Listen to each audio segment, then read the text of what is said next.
Chapter 384. Ba Daojiang was also among the auxiliary soldiers. The scene in front of him shocked him as well. As a martial artist with decent martial arts skills, he used to be very conceited. In a one-on-one fight, there were very few people who could convince him. But now, after witnessing such accurate and miraculous marksmanship, he knew that those so-called martial arts experts, when faced with such an accurate gun that could easily take a person's life from several hundred feet away, most likely would not have the slightest bit of advantage and could only be slaughtered by others. No, I have such good stuff too. As long as I am willing to put in the effort to train, I will also become a sharpshooter like this. Ba Daojiang set a goal for himself in his heart. Not only him but many of the auxiliary soldiers also had the same idea. At this moment, they were more eager than ever to join the mercenary army. If in the past they only wanted to fill their stomachs, now they had a higher goal. They wanted to become the strongest soldiers in the world. Under Chen Bo and Leng Feng's gunfire, the Huang bandit army suffered losses and no one dared to show their faces. At this moment, Commander Luo Pa led 2 companies of Leng Feng and rushed over. "Commander, give me an hour. I will lead Leng Feng and charge into the city. We will definitely take down the city." When Chen Bo saw that Commander Luo Pa had arrived, he stepped forward and volunteered. "How are we going to take down the city without scaling ladders?" "All right, you've already done very well. Look at me now." Luo Pa patted Chen Bo's shoulder. He had given Chen Bo a chance to perform well just now. Now it should be his turn. A higher rank would be able to suppress others. Not to mention that he had just performed a meritorious deed. If it was his turn, it should be Luo Pa's turn. Chen Bo immediately led the troops from before to the side. Commander Luo Pa was left behind. He confidently led 200 elite Leng Feng to the city gate tower. At some point, a loudspeaker had appeared in his hand. He first glanced behind him and waited for the 200 soldiers to get into formation. When they were ready, he raised his head to look at the city gate tower and shouted, "The people on the city gate, listen up. Now that your Chang Yuan has been captured, you are just cornered beasts. If you open the city gate now, you can still redeem yourselves. But if you wait until we reach the city gate, you will all die without a burial place. I'll give you 10 breaths of time to make your decision. Men, prepare the rocket launchers." The 200 cold vanguard soldiers had been waiting for this order for a long time. As soon as Luo Pa's voice fell, 5 cold vanguard soldiers walked out from the ranks. Each of them carried a 40-0 rocket launcher on their shoulders. They raised the launchers and aimed them at the city tower. The rest of the cold vanguard soldiers held the 9.5 in their hands as they stared at the city gate tower. If anyone dared to show themselves, they would not hesitate to shoot. The 40-0 rocket launcher, commonly known as the 40-0 fire, had a diameter of 40 millimeters, a mass of 5.6 kilograms, a length of 910 millimeters, a diameter of 85 millimeters, a mass of 2.1 kilogram, and a firing distance of 300 m. Although the 40-0 fire had a high requirement for stability when firing from a kneeling or standing position, it was still a convenient and portable siege weapon. After all, it was very powerful. As long as they had control of the battlefield, they could fire at will. After the 5.40 fire cannons were adjusted, the first cannonball rose into the air and smashed into the city tower of Zhaoqing City. Boom! A huge flame suddenly lit up. Even though it was daytime, there was still a flash of flame. When it landed on the city wall, not only did it create a huge crater, the powerful explosion also caused people's ears to ring and their hearts to palpitate, causing them to tremble in fear. With just one shell, the Huang bandit soldiers on the city gate tower trembled. They did not dare to look down from the city gate tower. Naturally, they did not know what it was that brought about such power. However, their instincts told them that this thing was very powerful and would not be easy to deal with. On the other hand, the soldiers below the city, no matter if it was the 2,000 temporary soldiers, the 4,000 Ming army soldiers, or the thousands of Huang bandit soldiers that were just captured, they were all frightened by the formation in front of them. What kind of cannon was this? How could it have such power? Moreover, it looked so small and convenient. It could really be called a godly weapon in the army. With one shell, rocks flew everywhere. causing the city gate tower to become silent. Then, a second and a third shot were fired. One of the shots hit the battlements of the city wall. Not only did it destroy a piece of the battlements, but it also sent rubble flying in all directions, injuring many of the Huang bandits who were hiding there. Still not surrendering? You only have 4 breaths of time. Luo Po looked at the results of the 40-0 fire and his eyes were filled with confidence. He dropped his hand and another rocket launcher flew onto the city wall, causing a piece of the city wall to fly away. We surrender. Don't fight anymore. We surrender. With just 4 cannonballs, the morale of the Huang bandit army on the city wall was completely crushed. They did not dare to show their faces and could not fight back. They could only wait for their deaths. This battle was very cowardly. Rather than waiting for their deaths, it was better to surrender. That way, they would be able to save their lives. As for whether young Master Huang would punish them after they lost Zhaoqing Manor, he should go find General Chang Yuan and not these normal soldiers. With the sudden appearance of the 40-0 fire, Zhaoqing Manor gave up. Even the city gate was not affected. By the time Yang Qindong, Guaning, and General Ma Wei arrived, the city gate was already wide open. Lung Feng and the other soldiers had already entered to maintain order and capture the captives. Outside the city gate, there were only 4,000 Ming army soldiers, 100 auxiliary soldiers, and 400 temporary soldiers guarding the captives. When Ma Wei arrived and saw that none of his subordinates had entered the city, he couldn't help but ask angrily, "Why didn't you all enter the city? Why are you all guarding outside?" "General, they didn't let us in. They said that they wanted to organize the military resources in the city before letting us in." A chilly arch ran in front of Ma Wei and said with an aggrieved expression, "That's right. I'm sure General Ma knows that His Majesty did not give the mercenaries any military funds. He allowed us to take what we want first when we occupy a piece of land. General Guaning knows about this." Yang Qindong saw this scene and said with a smile. On the side, when Guaning heard Yang Qindong mention his name, he could only say with a bitter expression, "Yes, His Majesty did allow this." Seeing that Guaning and Ma Wei were unhappy, Yang Qindong knew that this was caused by the imbalance in their hearts. He immediately said, "Forget it. Let the mercenaries pick first. As for the military merits, they can all go to you. That bandit leader Chang Yuan can also be given to you. At least how you write the battle report is up to you. Write it as beautifully as possible. Even if all the military merits are given to you, I don't care. What do you think?" Yang Qindong made a concession. Only then did Guaning and Ma Wei's faces show some joy. If there were no military merits and no loot, then there really was no point in coming. Fortunately, they could still get some benefits. They didn't have to spend much effort or risk their lives. This was a pretty good result. After thinking this through, the two of them cupped their fists and bowed to Yang Qindong to express their gratitude. Yang Qindong made a concession and had Guaning draft the battle report for him to look over. Most of it recorded how brave and good the Ming army was in battle. Regarding this, the imperial envoy did not have any objections.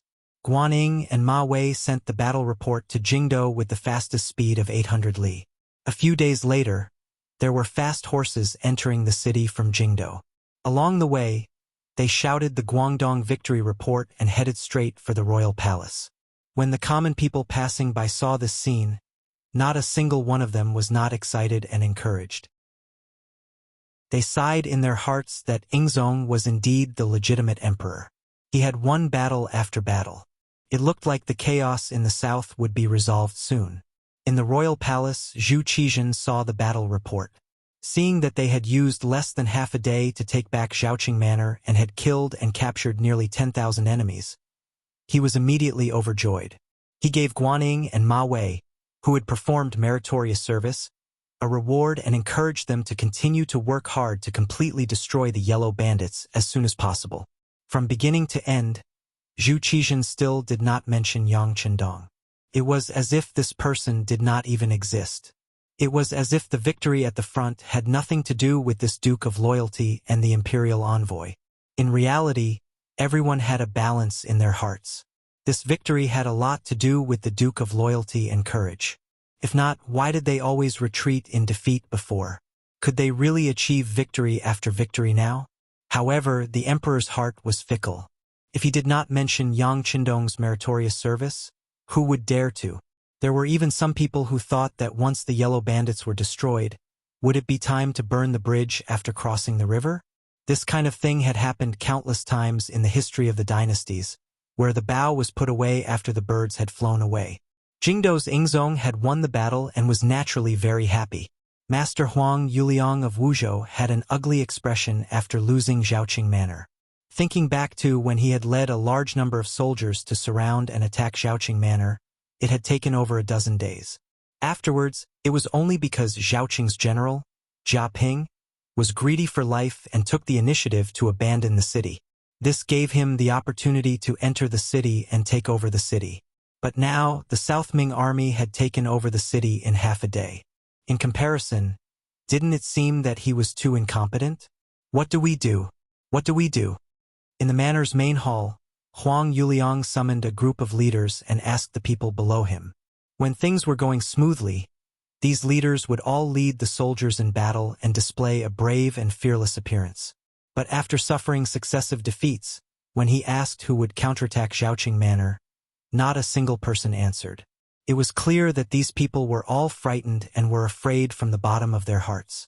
Sitting high up, Huang Yuliang asked a few questions in succession. What do we do? The people below still did not answer. In a flustered and exasperated state, he wanted to call out a general. It was at this time that Zhu Fangyong, one of his trusted aides, stood out. Young master, I have something to say. Chapter 385. Oh, are you willing to head to Zhaoqing Manor and fight with the Ming army? Finally, someone had jumped out. Huang Yuliang felt much more comforted, and his gaze toward Zhu Fangyong was filled with more hope. No. Zhu Fangyong shook his head. HM? Seeing that Zhu Fangyong had not stepped out to help him, anger flashed across Huang Yuliang's face. Before Huang Yuliang could say anything, Zhu Fangyong had already said, Young master, forgive me for speaking bluntly, but since Zhaoqing Manor has been taken, it will be extremely difficult to take it back. Since we are wasting soldiers on this, why not do something else? Something else? What do you mean? Confusion appeared in Huang Yuliang's eyes. I am thinking that the morale of the South Ming army is at its peak. After winning 2 battles in a row, the morale of the army is at its peak. Facing this army, it is not easy for us to fight them head-on. We should think of other methods. The art of war says that the first time will weaken and the third time will be exhausted. As long as we can use the city to stop them, as time goes on, the morale of the army will be disrupted. At that time, it will be time for us to counterattack. Standing there, Zhu Fangyong spoke with a righteous expression and did not show any fear. Once he spoke, he immediately received the support of the other generals. Yes, General Zhu is right. The morale of the Ming army is at its peak, and it is not easy to fight them head-on. The people who could say such things were naturally afraid of the Ming army. Chang Yuan's martial prowess was much higher than theirs, but he still could not defeat the Ming army. If they went, wouldn't it be the same as going to their deaths? All of the generals said such things. Huang Yuliang knew in his heart that even if he gave a death order for anyone to lead the troops, they would most likely lose and would only damage their own strength. However, he was still unwilling to just defend like this. So he asked, Then, according to General Zhu, we can only wait for them to attack in Wuzhou City? Of course not. Although we can't do anything to the Ming army at the front, the other armies can take action.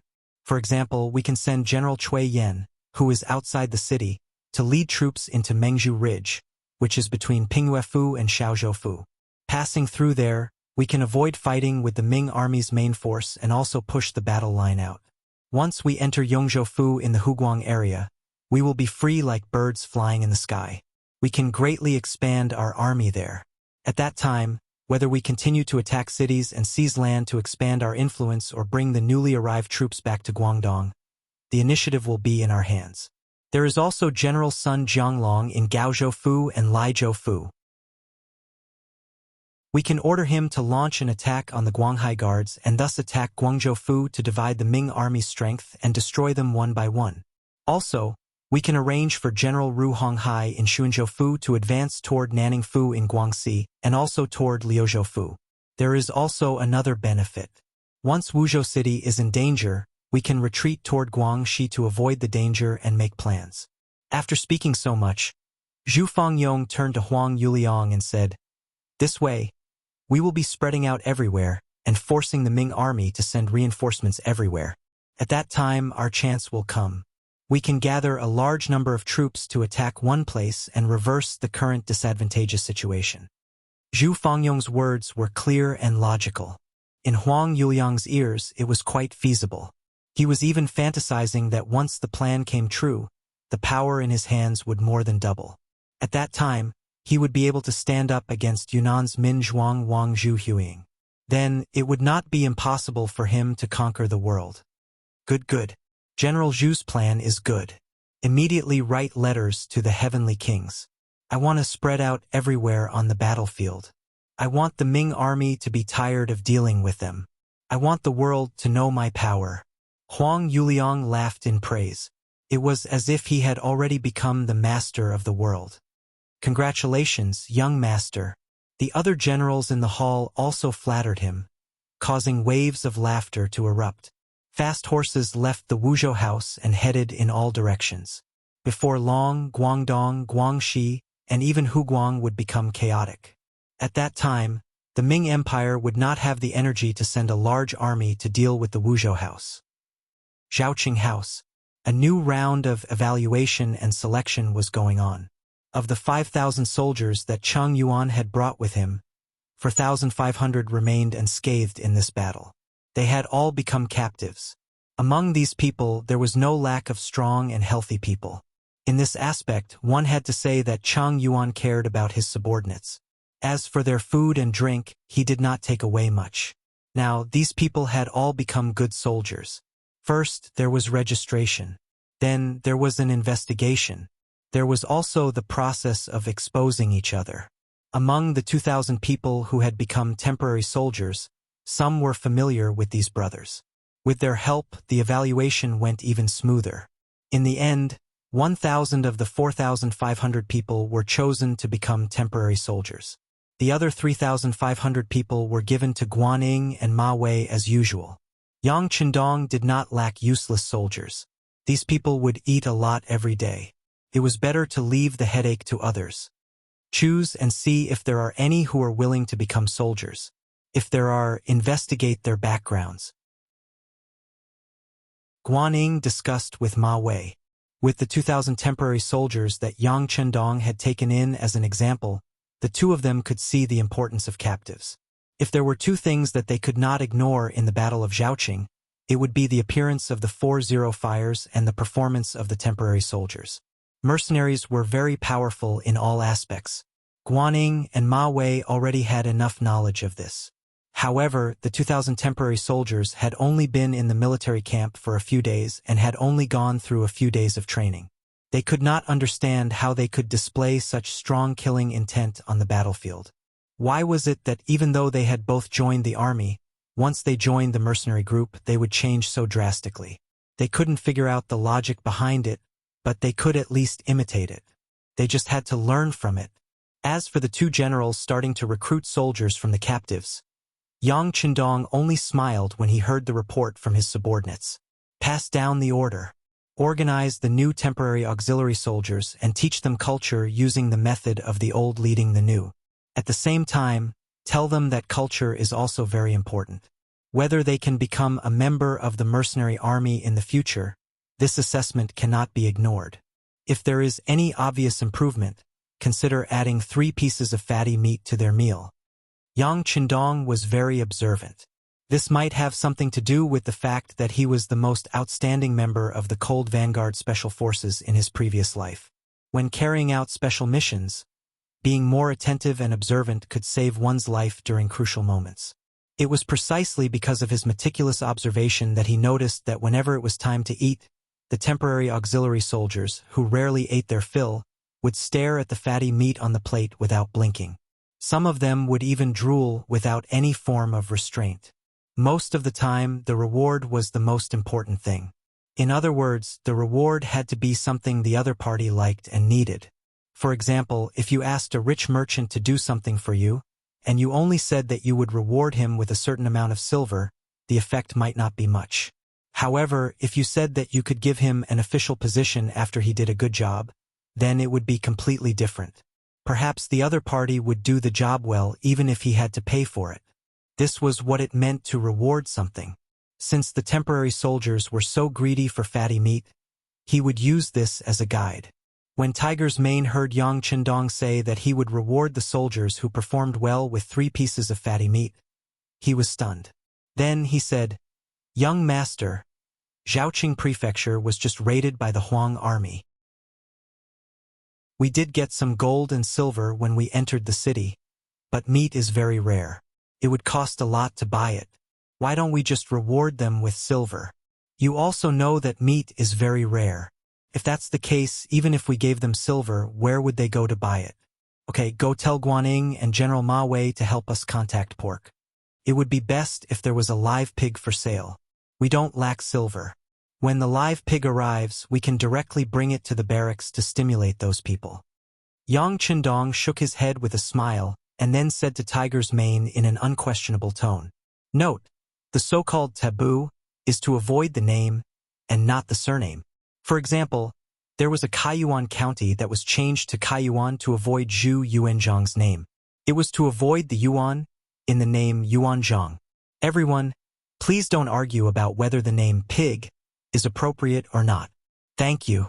Since the young master had already thought of everything, Tiger's Mane didn't dare to say anything more. He agreed and left. When he found Guaning and Ma Wei because of this matter, and at the same time brought in a total of 30,000 silver taels, the 2 generals were really confused. However, since this matter was requested by the imperial envoy and he was willing to spend a high price to buy live pigs, how could they refuse? They immediately expressed that they would use their connections to get as many live pigs as possible. The 2 generals did their best on this matter. Regardless of whether it was because they wanted to curry favor with Yang Chendong or because they could profit from this matter, large amounts of live pigs were quickly sent to Zhaoqing Prefecture by the rich people in the nearby countryside. They then passed through the city and were transported to the mercenary barracks outside the city. Wang Yong was a member of the Wang family in Zhaoqing Prefecture. The Wang family had once been a large family in the city. Since he was young, he had never lacked food and clothing. He had always carried the hope of the family's revival. However, he had no interest in studying. Instead, he liked to dance with his spear and stick. He had taken many people as his master and had learned a good set of martial arts. When Zhaoqing Prefecture was surrounded by the Huang bandit army, he had been traveling with some of his Jianghu friends. After he heard the news of Zhaoqing being surrounded, he flew back. However, he was still one step too late. By the time he had secretly snuck back into the city, hundreds of people in the Wang family had all been killed by the Huang bandit army. There were also some clan sisters who had been brutally humiliated by Chang Yuan and his trusted aides. Chapter 386. The furious Wang Yong once again used the name of the Wang clan. To outsiders, he would always use the name Wang Yong from the Wang clan. He gathered a group of brothers to assassinate small groups of Huang bandit soldiers in the city.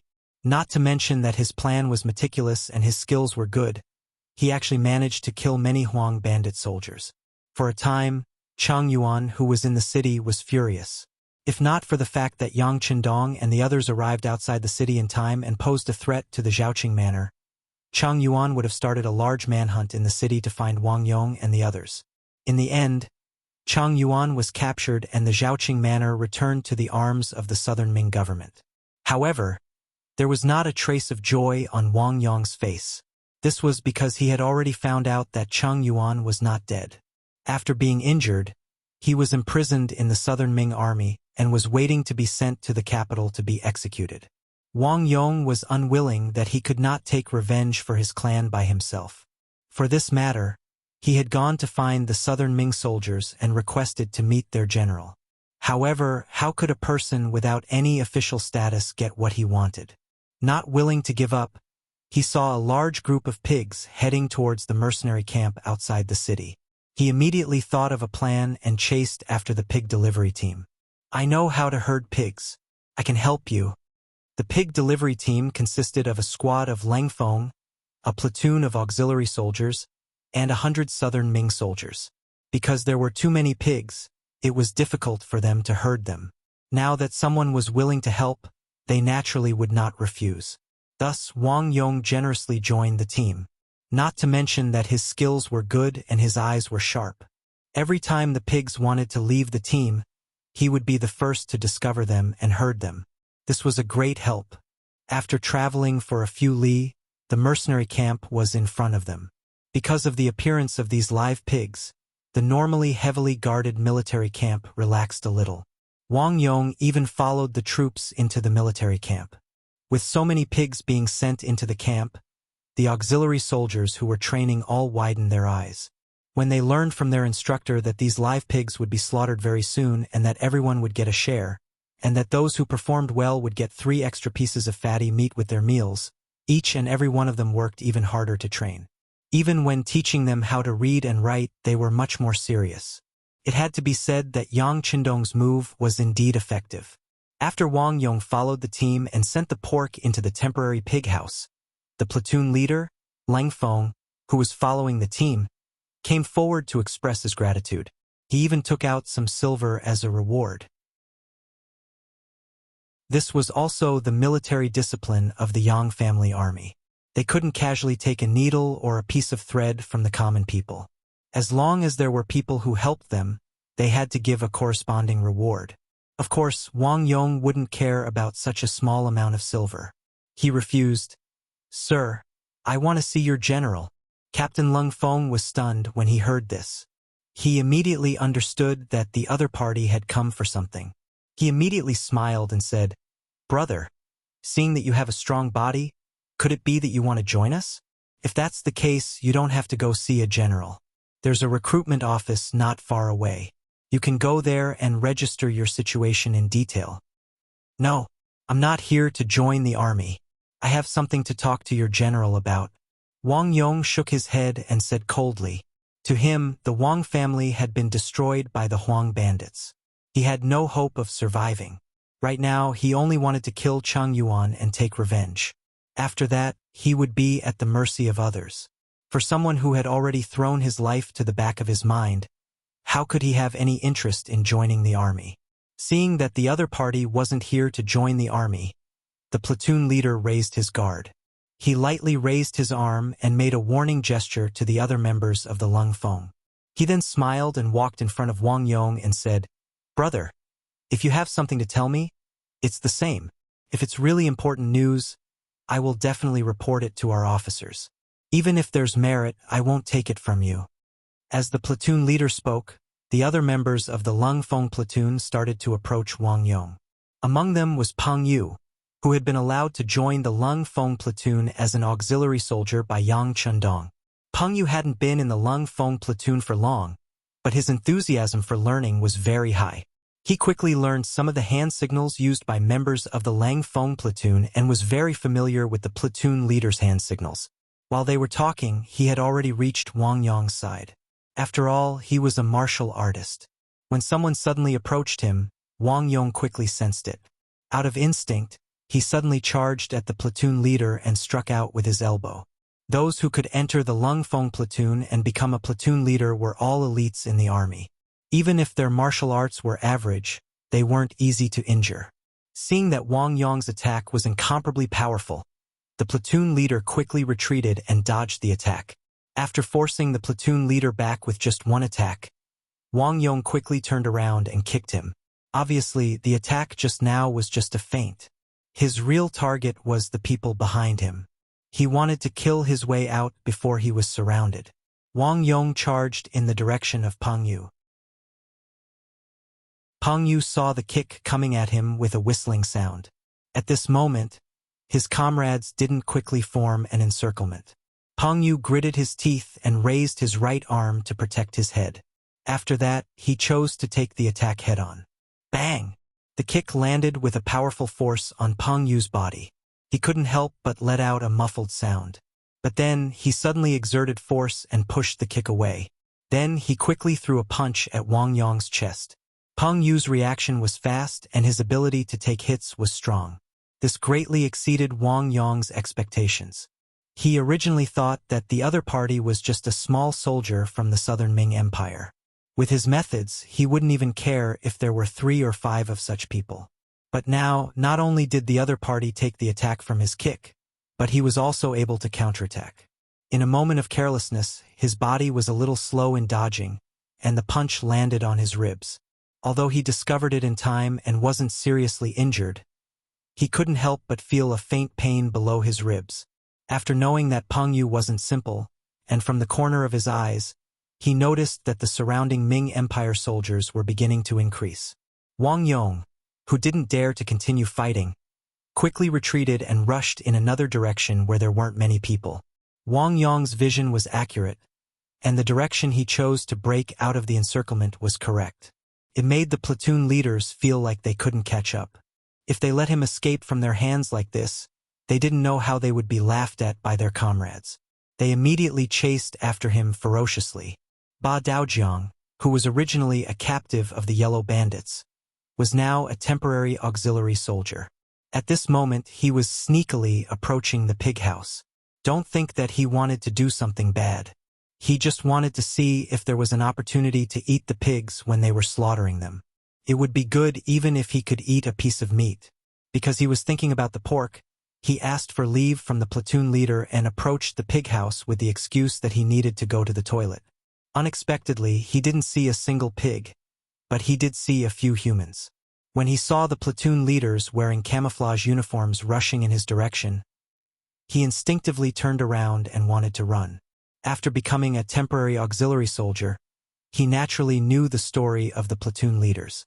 He knew that they were the elites of the elites, and that they had the ability to fight against 100 people by themselves with their firearms. Although he was good at martial arts, how could he fight against advanced firearms? Since he wasn't a match for them, he decided to dodge. He was probably wearing a normal military uniform. Based on his appearance and not his face, no one should know who he was.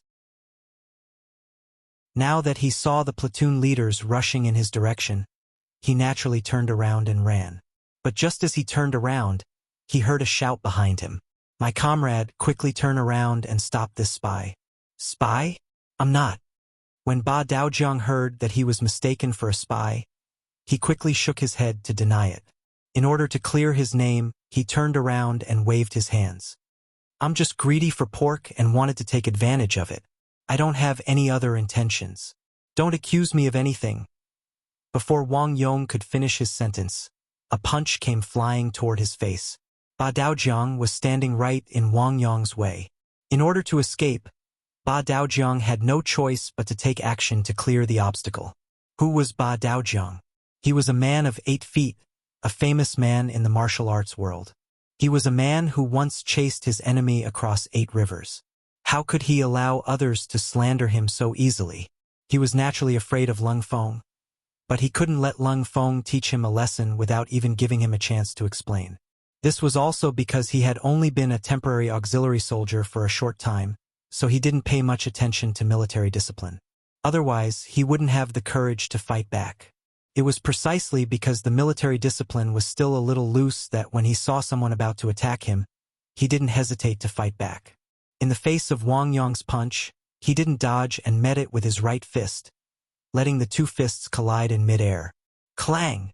When the fists collided, blood flowed out from the cracks between their bones. It was obvious that both of them had used a lot of strength in their fists. When the fists collided, Wang Yong's footsteps were blocked and he was forced to take a step back. Ba Daojiang, who attacked later, was at a disadvantage. Before he could fully unleash his strength, his fists collided with Wang Yong's and he was forced to take a step back. After both of them took a step back, their eyes were filled with killing intent when they looked at each other. It was as if they were saying, "Brat, you dare to attack me? You're dead meat." Their gazes met for only a moment. Then, without allowing anyone to say anything, the 2 of them began to exchange blows and fight, turning into a ball of fists and feet.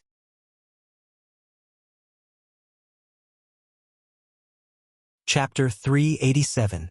By the time Peng Yu and Leng Feng arrived, the two of them were already covered in wounds and were panting heavily. Both of them wanted to finish off the other in a short period of time, so they used all their strength. In the end, they were evenly matched, and no one gained much advantage. At this moment, the two of them were surrounded by Leng Feng's men. Wang Yong, who knew that he couldn't escape, cupped his fists towards Ba Daojiang. Your kung fu is not bad, and you're fine after taking a kick from me. It's admirable. Wang Yong pointed at Ba Daojiang and Peng Yu, looking like a hero who was teaching others kung fu. Humph, I haven't fully displayed my abilities yet. Let's fight another 100 rounds. Then we'll know who's stronger. Ba Daojiang was obviously unconvinced. In fact, he didn't suffer any losses. He looked a little battered, but they were all superficial wounds. Just like the wounds he inflicted on Wang Yong, most of them were superficial wounds. Yes, you're not that strong. Just now, you were just careless. Let's fight again. I don't think you can beat me. Peng Yu also lost his temper. He walked out from Leng Feng's team and came to Wang Yong and Ba Daojiang's side. The three of them stood in a triangular position. The three of them were not united. They were wary of each other and looking for flaws in the other two. No one had the intention to make the first move. At this moment, several people came from afar. The leader was Yang Chendong, who was wearing a camouflage uniform without any military rank. Speaking of military ranks, Yang Chendong was a little depressed. He could wear the rank of marshal, but his regiment commander, Luo Pe, was only a lieutenant colonel. If he wore that rank, the gap between the two of them would be too big. Even so, it was better not to wear anything during normal times.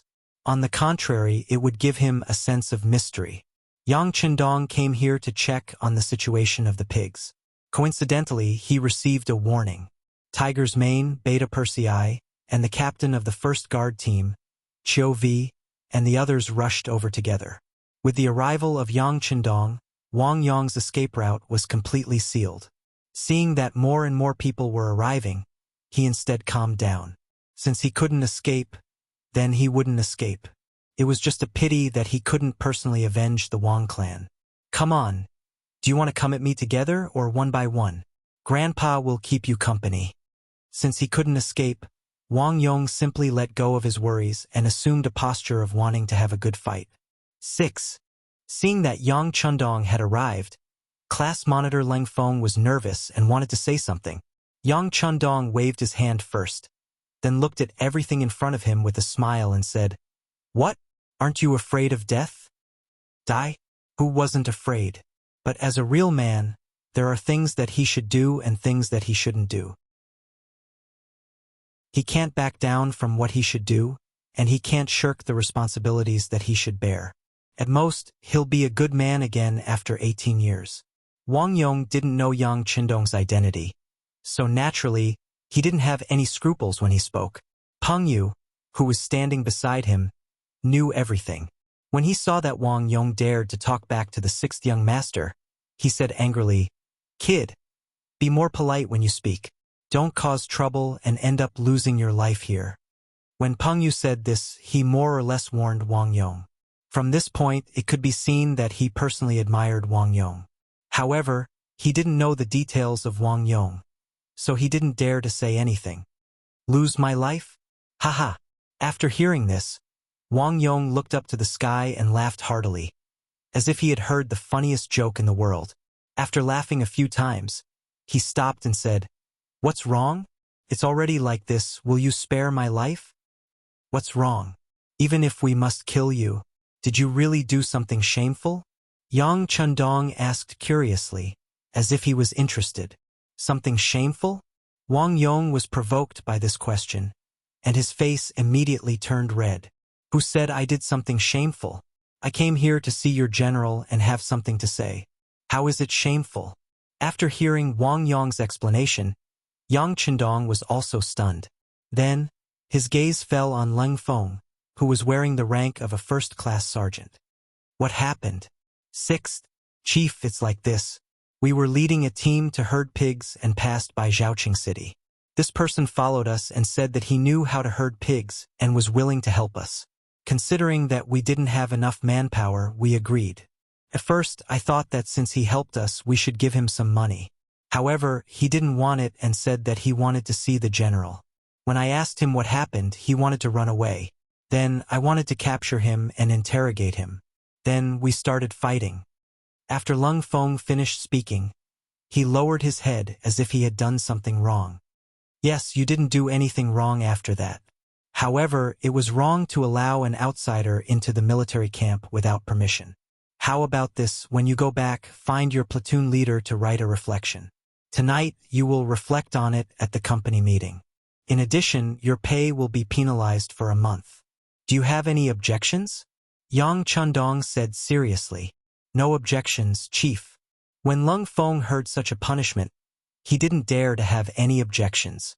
He straightened his back and said, "Good." He nodded at Lung Feng.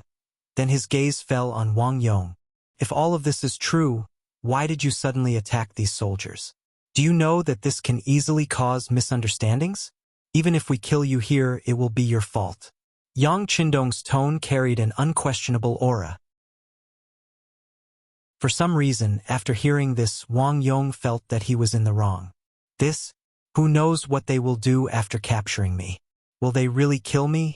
Speaking of which, didn't the Ming army do many similar things in the past? Wang Yong complained and couldn't even be considered an explanation.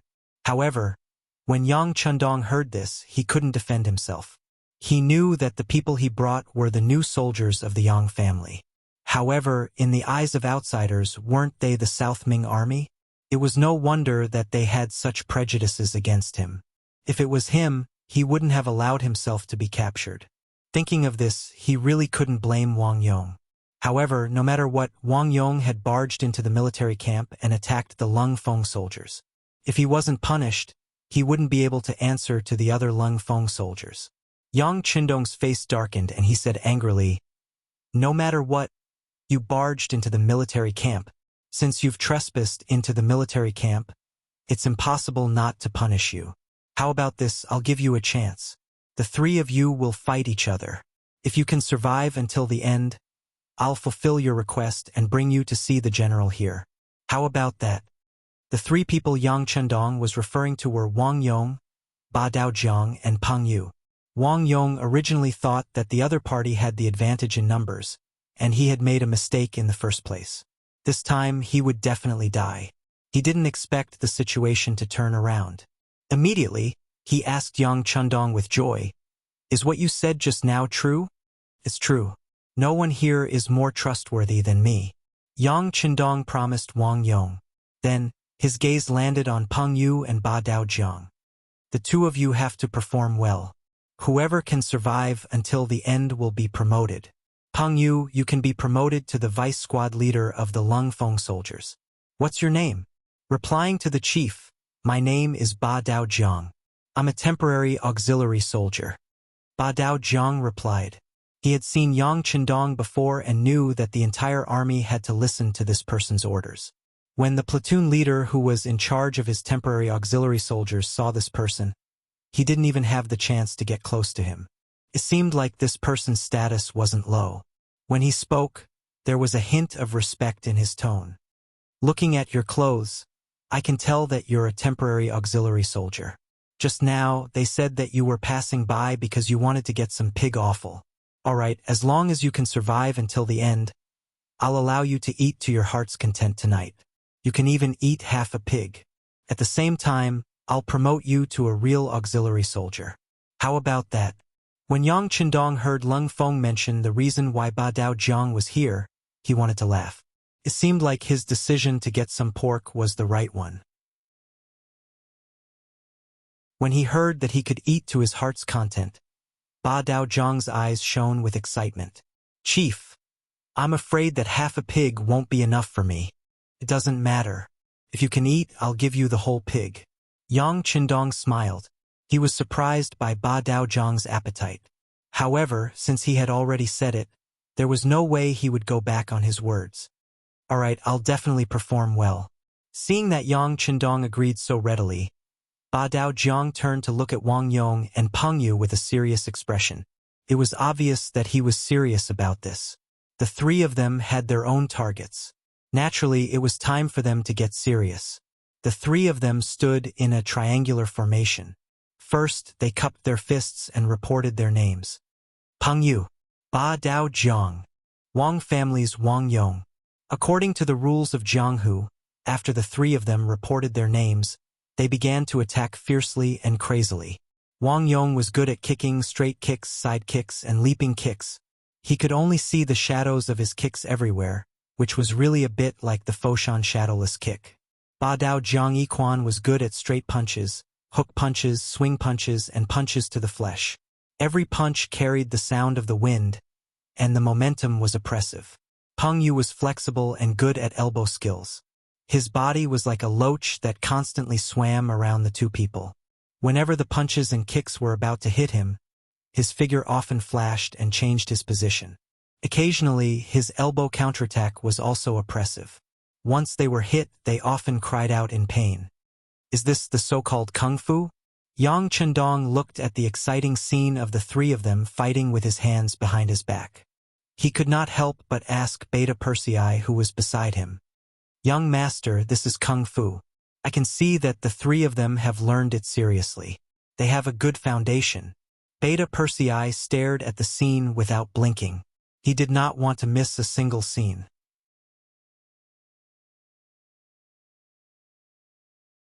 Chapter 388. Beta Persei's strength lay in his height and strong body, as well as his ability to withstand blows. Often, when someone gave him 3 punches, the power of his one punch would be greater. However, it was precisely because he was too tall that he was not suitable for practicing martial arts. He had only learned a few moves from the two captains, Qiu Vi and Dao Xiao. However, because he was strong enough, he felt endless power when he used them. Looking at Beta Persei's learning face, Yang Chendong knew that he would not be able to get anything out of him. He pointed at the captain of the first guard team, Qiu Vi, and said, "Captain Qiu, tell me, which one of the 3 is stronger?" It was easy to tell if an expert was skilled or not. As someone who had also practiced martial arts and had a good foundation, Qiu Vi naturally had a lot of professional considerations when judging. Seeing that Yang Chendong had called him, he took a few steps forward and said, "Young master, the 3 of them have their own strengths, but Peng Yue seems to be better at guerrilla warfare. He's not suitable for this kind of face-to-face combat." "Oh, you mean to say that Peng Yue will be the first to be defeated?" Yang Chendong asked with interest. "Not necessarily." Qiu Vi shook his head. "Peng Yue is too agile. It's not easy to hurt him. On the contrary, if you're careless and get hit by his elbow, you might have to pay a big price." "What do you mean?" Yang Chendong was a little confused. "Young master, I don't mean anything. I just want to say that the 3 of them have their own strengths. If you want to determine the winner, I'm afraid it'll be very difficult. However, the 3 of them are undoubtedly talents. If possible, young master, please allow them to be transferred to the first guard team. This will play an absolute role in better protecting the young master," Qiu Vi said while quietly paying attention to Yang Chendong's reaction. Since entering the battlefield, Chou Wu had requested to increase the number of guards in the squad. After all, there were only 10 of them. Once they encountered danger, no one could guarantee their safety. This matter was also approved by Yang Chendong. A gentleman would not stand under a collapsing wall. He still understood this principle. When he heard that Qiu Vi wanted to take the opportunity to ask for him, he was stunned for a moment before he burst into laughter. "You're good, Qiu Vi. Are you waiting for this young master? Fine, since that's the case, I'll see what they think later. If they're willing, I can take them in. But as usual, I still have to investigate their identities. Of course, if they don't want to, we can't force them." Yang Chendong's words meant that he agreed. Just like the investigation of identity, this was originally a very important matter. Protecting Yang Chendong's safety was the most important issue in the entire Yang family army. Of course, they couldn't be careless, and they couldn't allow unreliable people to exist. As for whether they were willing to stay by Yang Chendong's side as guards, no one would be able to resist such a temptation. The 3 of them were still fighting, and had already lasted for an incense stick's worth of time. It could be seen that the three of them were sweating profusely, and their breathing was unstable.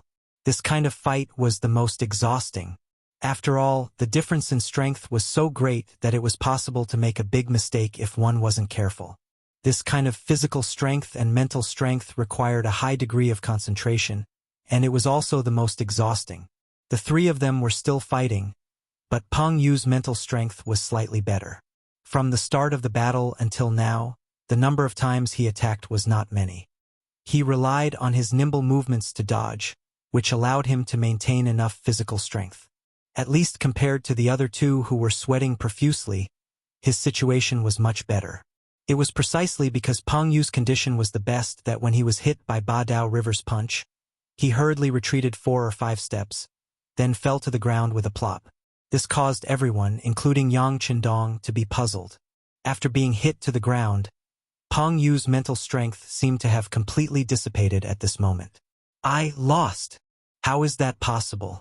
He was in good condition just now. Qiu Vi was the first to voice his doubts. What's going on? He clearly could have dodged that punch. Beta Persei also voiced his opinion. Tiger's Mane, who was standing at the side, didn't say anything. He only glanced at the 6th young master from the corner of his eyes and saw that Yang Qindong's expression remained the same, and even had a smile on his face. He was even more certain that something had happened, and immediately remained silent with a smile in his eyes. Peng Yu left the field first, and the next 2 people to fight was Ba Dao River and Wang Yong. However, Ba Dao River, who had sent Peng Yu flying with a punch, was obviously not in his best condition. As the user of that punch, Ba Dao River was the clearest about the power of that punch. That punch wasn't something that he had been preparing for a long time. It was just a casual punch, and it was just to prevent Peng Yu from getting close to him. Regardless of whether he could hit him, even if he could, it would at most cause a slight injury to his opponent. It was impossible to cause such serious consequences. If it was really possible, Peng Yu would have been kicked out of the ring long ago and wouldn't have lasted for so long. However, it still caused such a consequence. What exactly was going on? Ba Dao River was thinking, which slowed down his movements. After being kicked by Wang Yong a few times, his footsteps began to become a little messy. It was precisely because of this that he seemed to have figured out something in an instant. When Wang Yong's next kick arrived, he intentionally let his guard down and took the kick head-on. After being kicked, his whole body was sent flying, and he fell to the ground more than 3 meters away. Huff, huff, huff.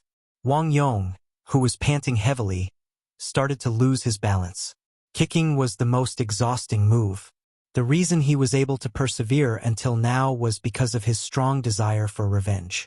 Otherwise, he would have been the first one to collapse from the exhaustion of his stamina. I won. After turning around to face Yang Qindong, Wang Yong, who had finished speaking, suddenly lost his balance and was about to fall to the ground.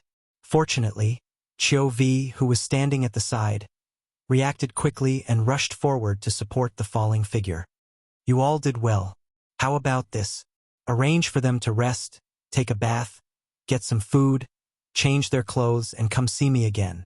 Yang Qindong nodded lightly, and after making the arrangements, he turned around and left. Peng Yu, Ba Daojiang, and Wang Yong were carried away by the Lung Feng soldiers. First, they had a comfortable hot bath. Next, they had enough meat. After that, they were given new clothes to change into. Ba Daojiang was very satisfied with all these arrangements. That chief is a man of his word. Even though I lost, he still prepared so much meat for me. How satisfying, he said with satisfaction as he tore the pig trotter in his hand. Peng Yu also wolfed down the food. After becoming a Lung Feng soldier, the standard of food was naturally better than normal auxiliary soldiers and temporary auxiliary soldiers. However, after that fight, he had exhausted a lot of his stamina, and now was the time to replenish his nutrients. On the other hand, Wang Yong did not speak while eating. He seemed to be thinking about whether he would be able to meet the general here and whether he could avenge his family. After the meal, Qiu Vi appeared. He looked at the 3 of them and said, "Let's go. The chief wants to see you." In the largest tent in the Yang family army, Yang Chundong had just finished his dinner when Qiu Vi walked in with the three of them. As soon as they entered the tent, Peng Yu knelt on the ground. "Greetings, sixth young master. I am Peng Yu." Yang Chundong smiled and nodded. "Greetings, sixth young master." Ba Daojiang hesitated for a moment before kneeling on the ground as well. With his personality, there were not many people who could make him kneel on both knees. However, just now, the other party had fulfilled his promise. He had eaten more than half a pig's head and 2 more pig trotters. Based on the other party's promise, it was not wrong for him to kneel on the ground once. After the 2 of them knelt, only Wang Yong was left. He raised his head and looked at Yang Chundong. "Sixth young master, right? Since I won the competition, can I meet the general here?" "How dare you? Why aren't you kneeling when you see the sixth young master?" Tiger's Mane and Beta Persei saw that Wang Yong did not kneel and even dared to question the young master. They were not going to be polite and immediately shouted at him. Qiu Vi and Dao Xiao, the captain of the second guard squad, were even more direct. They came to Wang Yong's left and right side. It looked like they were going to force him to kneel. "Humph! I knew you guys wouldn't keep your word." Seeing that more people were about to surround him, Wang Yong coldly snorted. Then, he spun his body and kicked Chou Wu and Dao Xiao with his 2 legs in a spinning manner. "Kid, come down." Facing this kick, the 2 guard captains were not anxious at all. They stretched out their arms at the same time and caught him firmly. Wang Yong was caught off guard and fell to the ground with a thud. This was the first time in all these years that his legs had been restrained by someone in a single move. Perhaps it was because he was careless, or perhaps it was because he had not fully recovered from the previous battle. However, it was more proof of Qiu Vi and Dao Zhao's strength. If it were anyone else, they would not have been able to do this even if they tried their best. With a plop, he fell to the ground. His new clothes were also dirty. Even his face was covered in dust. However, this did not make Wang Yong yield. He raised his head and asked Yang Chundong in a questioning tone. "You didn't keep your word. How did the young master not keep his word?" Yang Chundong had a calm smile on his face. He waved his hand casually and Qiu Vi and Dao Xiao released their hands, allowing Wang Yong to regain his freedom. After regaining his freedom, Wang Yong stood up and said angrily, "You said that if I won, you would bring me to see the general here." "That's right, I already let you see him." Yang Chundong interrupted him with a smile. "See him? Where?" Wang Yong looked around suspiciously but did not find anyone who looked like a general.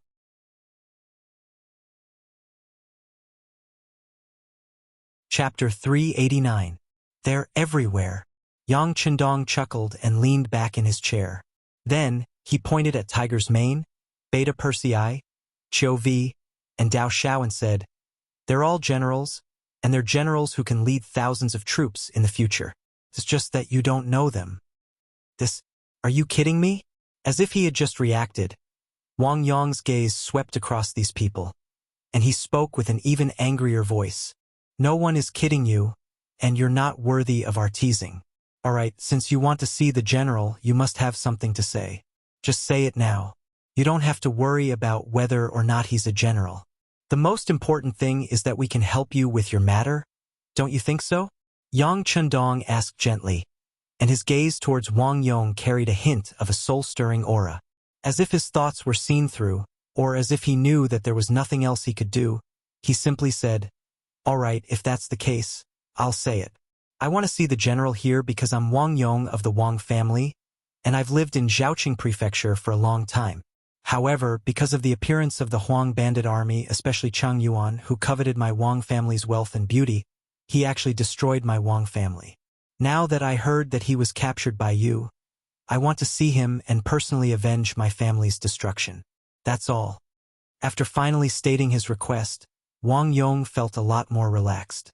When he looked at Yang Chundong, he actually felt a sense of relief.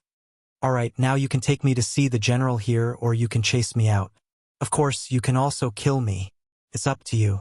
After hearing Wang Yong's request, Yang Chundong's gaze froze. Then he looked at Tiger's Mane.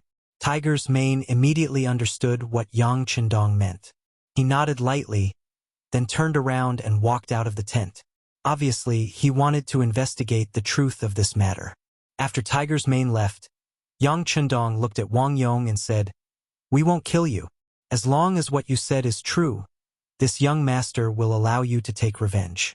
Don't be impatient." After speaking to Wang Yong, Yang Chendong looked at Peng Yu and Ba Daojiang and said, "The two of you have good martial arts and kind hearts. You know how to help others. Am I right, young master?" Peng Yu was stunned for a moment before he said guiltily, "Sixth young master, you saw through it?" "Haha, you saw through it." Ba Daojiang scratched his head embarrassedly. He had only joined for a short time, so he didn't know what the title Sixth Young Master meant. However, when he saw that Peng Yu, a member of Lung Feng, respected Yang Chendong so much, he didn't dare to look down on him. "Of course I saw through it. Otherwise, it would be hard to tell who would win. However, since you are helping him, I won't hold it against you. Stand up first," Yang Chendong said to the two of them with a smile. Peng Yu and Ba Daojiang stood up embarrassedly. Yang Chendong suddenly said, "By the way, this young master wants you to stay by my side and become my guards. Are you willing to join the first guard team?" Peng Yu had just stood up, but when he heard this, he was shocked. When he saw the serious expression on Yang Chendong's face, he knew that it was true. He immediately knelt on the ground again. "Peng Yu is willing, Peng Yu is willing." After he finished speaking, Peng Yu didn't forget to pull Ba Daojiang, who had just stood up. "Quick, kneel down and thank him." "Why do I have to kneel down when I just got up? Is it so awesome to join the guard team?" Ba Daojiang was puzzled. "Of course it's awesome. So awesome." Peng Yu had already joined Lang Feng, so he naturally knew that being able to protect the sixth young master was an unparalleled honor and glory. However, when he saw that Ba Daojiang didn't seem to care about his good intentions, he couldn't help but say, "If you join the guard team, you'll have plenty of meat." "Oh, that's not bad." Ba Daojiang, who seemed to be a glutton, was finally moved. Perhaps it was due to the fear of being hungry all the time, but when he heard that there would be plenty of meat, he also knelt on the ground. Both of them knelt down and chose to join the guard team. No matter what their motives were, as long as they agreed, they probably wouldn't want to leave after they learned more about it. Yang Chendong smiled in satisfaction. "Very good. In a while, follow Captain Chiu V out to change your clothes. Someone will teach you the rules you need to follow." "Yes." Peng Yu and Ba Daojiang agreed. At this moment, Tiger's Mane rushed back. After entering the tent, he went to Yang Chendong's side and whispered something. With the Security Bureau's current efficiency, since they had arrived at Zhaoqing Prefecture, they naturally had to investigate the surrounding situation thoroughly. The Wang family's matters were already recorded, so they would know the truth once they checked. The authenticity of Wang Yong's identity would naturally be revealed. "Bring him in." After listening to Tiger's Mane's report, Yang Chendong knew that Wang Yong's name was indeed there, but he wasn't the person in front of him. The Security Bureau found someone from Zhaoqing Prefecture who knew Wang Yong, so he nodded and agreed to bring him in. Tiger's Mane agreed and clapped his hands twice. Immediately, the tent door opened from the outside and an old man in coarse clothes walked in. Once he entered the tent, he knelt on the ground. "Your humble servant Lu San greets the masters." The old man obviously hadn't seen much of the world, so he trembled the moment he entered the tent. As soon as he entered the tent, Wang Yong's eyes widened. "Old Lu, why are you here?" "Ah!" Hearing this familiar voice, Lu San raised his head and was startled when he saw Wang Yong. He then said, "Young Master Wang, why are you here? Wasn't the entire Wang family killed by the yellow bandits?" "I wasn't at home at the time, so I avoided disaster," Wang Yong said with tears streaming down his face. Lu San was someone from the same street as them, so he was a neighbor who had watched him grow up. Of course, they knew each other. With Lu San as a witness, Wang Yong's identity couldn't be faked. Yang Chendong nodded at Tiger's Mane and Lu San was brought out. The tent quickly became quiet again. "Let's go and find Chang Yuan." Yang Chendong got up and left. Beta Persei and the others followed him out of the tent. When they walked to Wang Yong, who was still standing there, the captain of the first guard team, Qiu Vi, reached out and pulled him. "Let's go and avenge you." "Ah!" Wang Yong was still in a confused state when he was pulled out of the tent. In Wang Yong's eyes, Yang Chendong was so young, even younger than himself. How could such a person be a general? Even if he relied on his family to get an official position, he probably wouldn't have any real position. In his impression, the officials of the Great Ming Dynasty were mostly old men, and the worst were middle-aged men. Could this young man do it? Wang Yong was still thinking about whether or not he could. In the military camp, Battalion Commander Chen Bo had already gathered a company of cold vanguard soldiers and followed Yang Chendong out of the military camp. Wang Yong vaguely heard someone say something. "Commander Luo, the military camp should be loose on the outside and tight on the inside. If anything happens, act accordingly." Yang Chendong wanted to capture Chang Yuan and hand him over to Wang Yong to execute him on the spot. The idea was good, but the method was indeed against the rules. Since the person had already been handed over, the battle report to be sent to the capital should have already been written. If that was the case, then no matter what he did now, it would be considered a private action and a form of provocation. In the face of provocation, no matter what Guaning and Ma Wei did in response, it wouldn't be considered excessive. Yang Chendong was very clear on this point. It was because he was clear that he needed to make certain preparations. Although he didn't think that the other party would fall out with him because of this matter, it was better to be prepared. The mighty group of more than 100 people walked out of the military camp. Soon after, the mercenary camp closed. As for what would happen inside, outsiders probably wouldn't know. Riding tall horses, Yang Chendong and his group arrived at Zhaoqing City. Because the sky was already dark, the city gates were tightly shut. Only a few southern Ming soldiers holding torches could be seen. When they saw a group of people approaching from a distance, the soldiers guarding the city became nervous. While they were still far away, they had already drawn their bows and were ready to shoot at any moment. It wasn't until the group got closer and the uniforms of the mercenaries appeared in front of them that the soldiers guarding the city finally relaxed. However, they still didn't open the city gates. Instead, they asked in a loud voice, "May I ask what the mercenary brothers are doing here? Please open the city gates. The imperial envoy has important matters to attend to." Battalion Commander Chen Bo, who was in charge of calling the city gates, said as he raised the king's command banner in his hand that represented the imperial envoy. This was the imperial envoy token that the Minister of War, Kuang Yi, had given to Yang Chendong on behalf of Ingzong. The imperial envoy represented the emperor on an inspection tour. When they were outside, they naturally had a powerful side. This king's command banner was a symbol.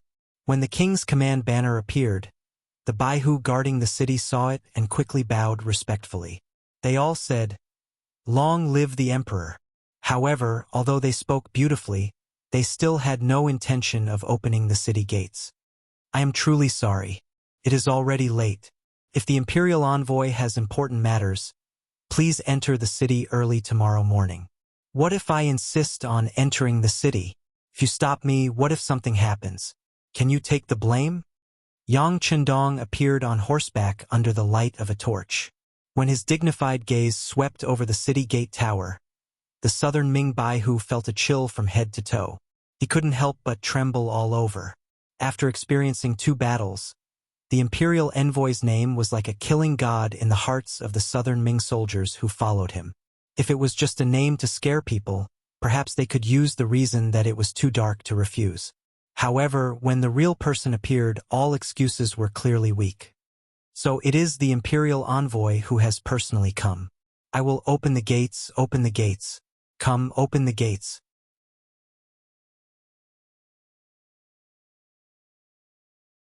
Chapter 390. Yang Chendong had only appeared and said a few words, but the city gates that should not have been opened completely opened. This scene was seen by Peng Yu and Ba Daojiang, who were accompanying them, and a sense of pride arose spontaneously. Wang Yong also saw this scene, and his heart was greatly shaken. He had a deeper understanding of Yang Chendong. This young man really did have some ability. The city gates opened wide, and Yang Chendong and his group entered the city. There were already people leading the way to the prison in the city, where Cheng Yuan was being held. The prison was not too far from the city gates. In less than the time it took to drink a cup of tea, they arrived here. When they arrived here, there were two groups of torches rapidly approaching. Yang Chendong arrived first, and from a distance, he could already see the torches approaching. However, he did not give them a second glance. Instead, he nodded to Chun Bo in front of him, and then the two rows of soldiers charged into the prison. The southern Ming soldiers in charge of security and guarding did not even understand what was going on before they were pressed to the ground. Some people wanted to resist, but they were quickly beaten to the ground after taking two more punches. What's going on? The two groups of torches finally approached, illuminating the place as if it was daytime. Guaning and Ma Wei appeared at Yang Chendong's side, fully clad in armor. They were originally anxious, but when they saw Yang Chendong's figure, they quickly came over to greet him. "Greetings, Imperial Envoy." Yang Chendong first nodded his head lightly, then asked in a voice that seemed to be concerned, "It's already late at night. Why are you here?" Someone reported to this general that Imperial Envoy entered the city in the middle of the night. "I don't know what happened, so I hurried over to take a look." "That's right, Imperial Envoy. Why are you surrounding this place? Also, what crime did these Ming soldiers commit? Why are you beating them?" After Guaning greeted him, his gaze was fixed on Yang Chendong, as if he wanted an explanation. Although Ma Wei didn't say anything, his body was faintly moving closer to Guaning, indicating his attitude. Yang Chendong didn't answer Guan Ying's question directly. Instead, he asked rhetorically, "What? Are you questioning the actions of this Imperial Envoy?" "I wouldn't dare. It's just that since I'm in charge of Zhaoqing Manor's safety, I have to get to the bottom of this." Yang Chendong was obviously a little angry, but Guaning was not moved. Instead, he insisted. It had to be said that Guan Ying's temper wasn't considered to be popular in the imperial court. Fortunately, he held a position in the Ministry of War and was appreciated by Minister Kuang Yi. Otherwise, he would have suffered a lot for speaking to his superior in such a manner. A person like Guaning wouldn't be popular in the South Ming, but his actions were appreciated by Yang Chendong. Not for anything else, but because he dared to call out to him like this in front of his face. This was enough to prove that his courage was praiseworthy. It also proved that this person valued rules in his bones. This kind of person was what the Yang family system needed. Appreciation was one thing.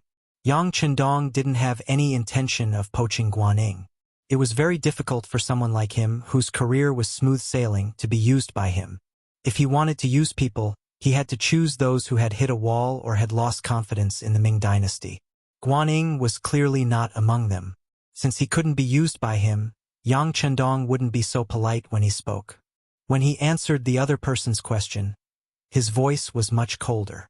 "I don't need to explain my actions to anyone other than the emperor. It's best if you stay to the side. Of course, if you want to challenge my bottom line, you can try." As soon as he finished speaking, the remaining platoon of soldiers quickly aimed their guns at Guaning, Ma Wei, and the others. Moving together with them were Qiu Vi and the others from the first guard squad. Among them, Ba Daojiang and Peng Yu were astonishingly among them. However, Ba Daojiang was holding 10,000 shining steel knives. Even though it was He Tian, their movements were still neat and uniform, giving people a soul-shaking feeling. When the pitch-black muzzles of their guns turned in unison, even Guaning couldn't help but take a step back. The power of these advanced guns had long been tested on the battlefield. To be honest, the power and accuracy of the Great Ming Dynasty's firearms were not something that could be compared to them. In the past, these things were used to deal with the Huang bandits. When they saw it, they only felt satisfied. However, the moment the muzzles were pointed at them, they felt extremely uneasy. There was even a feeling of suffocation that spread through their bodies. Guaning took a step back. How could the other southern Ming soldiers not be scared into continuously retreating? They still hadn't figured out what was going on. But the imperial envoy had already turned hostile. What was he trying to do? Ma Wei was also shocked by the change in front of him. After taking a few steps back, he steadied his body.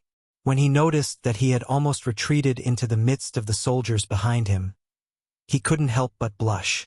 He hurriedly took 2 steps forward and said to Yang Qindong with an apologetic smile, "Imperial Envoy, what is the meaning of this?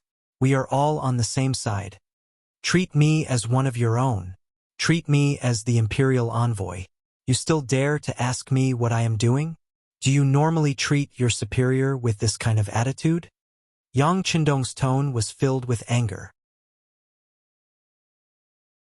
He then pointed at his feet and said, "Remember your current position.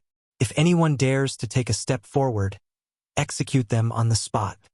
His voice was cold and merciless. This wasn't because Yang Qindong wanted to take revenge for Wang Yong, so he used this ruthless method. He had thought of doing this before. As the Imperial Envoy, other than killing Zhaoqing's General Jia Ping and taking care of the Guangdong Prison Department's Han Qing when he had just taken office, he had never shown his thunderous methods. It was to the point that many people had forgotten his cold image. Just like today, he had used 30,000 taels of silver to buy a pig. According to the Bureau of Security's secret report, the price was actually 30% higher than the market price. This was treating him like a sucker. This wasn't just a matter of money. It was a lack of basic respect. In view of this, he had to intimidate people. He could take advantage of this opportunity to take revenge on the other side. Could also be considered a wake-up call for them. The Imperial Envoy had threatened to kill anyone who crossed the line. Regardless of whether it was Guan Ying or Ma Wei, their expressions became ugly. No matter what, Zhaoqing was still southern Ming territory. Although the city was taken down by them, they had given them enough benefits as discussed before. Since it was like this, what right did they have to order them around as the owner? Wasn't this going too far? At this moment, no matter if it was Guan Ying or Ma Wei, both had a sullen expression on their faces. The soldiers beside them also felt the anger of the general. One by one, they involuntarily placed their hands on their waists, where there was a saber. Suddenly, an austere atmosphere filled the air. It was also at this time that the originally friendly relationship between everyone began to change. Yang Qindong, who knew how many life and death situations, was naturally especially sensitive to this kind of murderous aura. It wasn't just him. Even Lung Feng and the members of the small guard squad all gripped the 95 style tightly in their hands. It was as if they were waiting for an order to start a massacre. If they really fought at such a close distance, it was basically impossible for Lung Feng to come out unscathed. However, the final victor would undoubtedly be Lung Feng. The advantage of modern weapons against cold weapons was still very obvious. Yang Qindong obviously understood this point. However, he was even more clear that now was not the time to truly turn hostile. Putting aside the fact that his 2 wives were still in the capital of Beiming and some of his businesses were still developing there, if they really fought, even if he could kill Ma Wei and Guan Ying, what was the use? These people had no enmity with him. There was no benefit in killing them, only harm. He wasn't willing to do such a loss-making business. He was very clear on this point. Seeing that swords were drawn and bows bent, Yang Qindong suddenly spoke. "What? Did you eat too much pork and want to move your body a little?" Once these words were spoken, General Ma Wei's originally angry face suddenly flushed red. However, his anger had disappeared. Others might not understand the meaning of these words, but he was very clear. This time, he was in charge of helping the mercenaries buy live pigs. Out of his habit of taking advantage of opportunities, he more or less deducted a little, about 7,000 to 8,000 taels. This was because of his habit, and also because he was envious of the mercenaries' gains. Why should they get all the benefits after entering the city and he get nothing? You guys get the meat, no matter what, we get the soup. Therefore, when he knew that the mercenaries needed a large number of live pigs, he had an idea. He acted first and reported later, so he deducted a certain amount of commission and benefits. He originally thought that the matter was done covertly. However, Yang Qindong had always been very careful. He was afraid that someone would do something to the food, so he had arranged for Yang San to have the Security Bureau secretly keep an eye on it. He didn't expect that the inside story would be uncovered. Now that Yang Chundong had exposed the matter in front of everyone, Ma Wei's face turned red, and he felt a little lacking in confidence. At this moment, his expression also changed very quickly. Haha, haha, it must be a misunderstanding. Quickly stand properly and retreat. Really, we know that the Imperial Envoy is doing something, we should cooperate. The sudden change stunned the other soldiers. However, since the general had spoken, they didn't dare to disobey. One by one, they put the swords that they were about to pull out back into the sheath. Then, they retreated a few steps, maintaining a safe distance. This change made Guan very puzzled. He couldn't understand why Ma Wei suddenly changed his attitude. However, before he could ask anything, his body was already pulled back a few steps by Ma Wei. It was also at this time that there was movement from inside the prison. Dozens of soldiers carried an injured man out.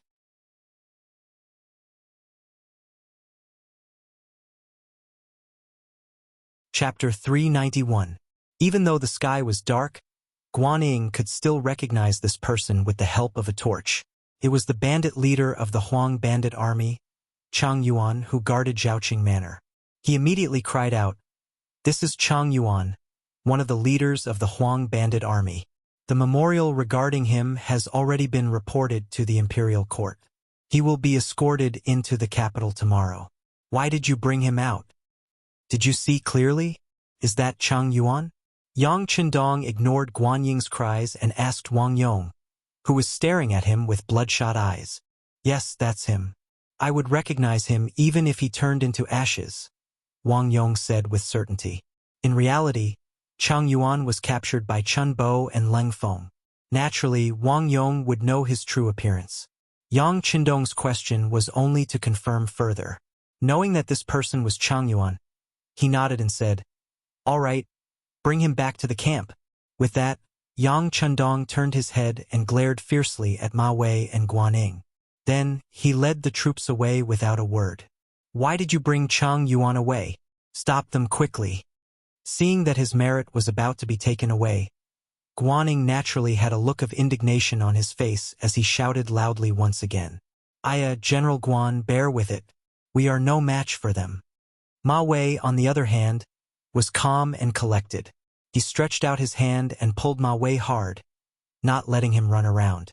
Seeing the figures of Yang Chindong's troops slowly disappear into the night, Ma Wei finally let go of Guan Ying's hands. As soon as he let go, Guan Ying shouted at him angrily, "General Ma, what are you doing? Do you know that the criminal of the imperial court was taken away under our noses?"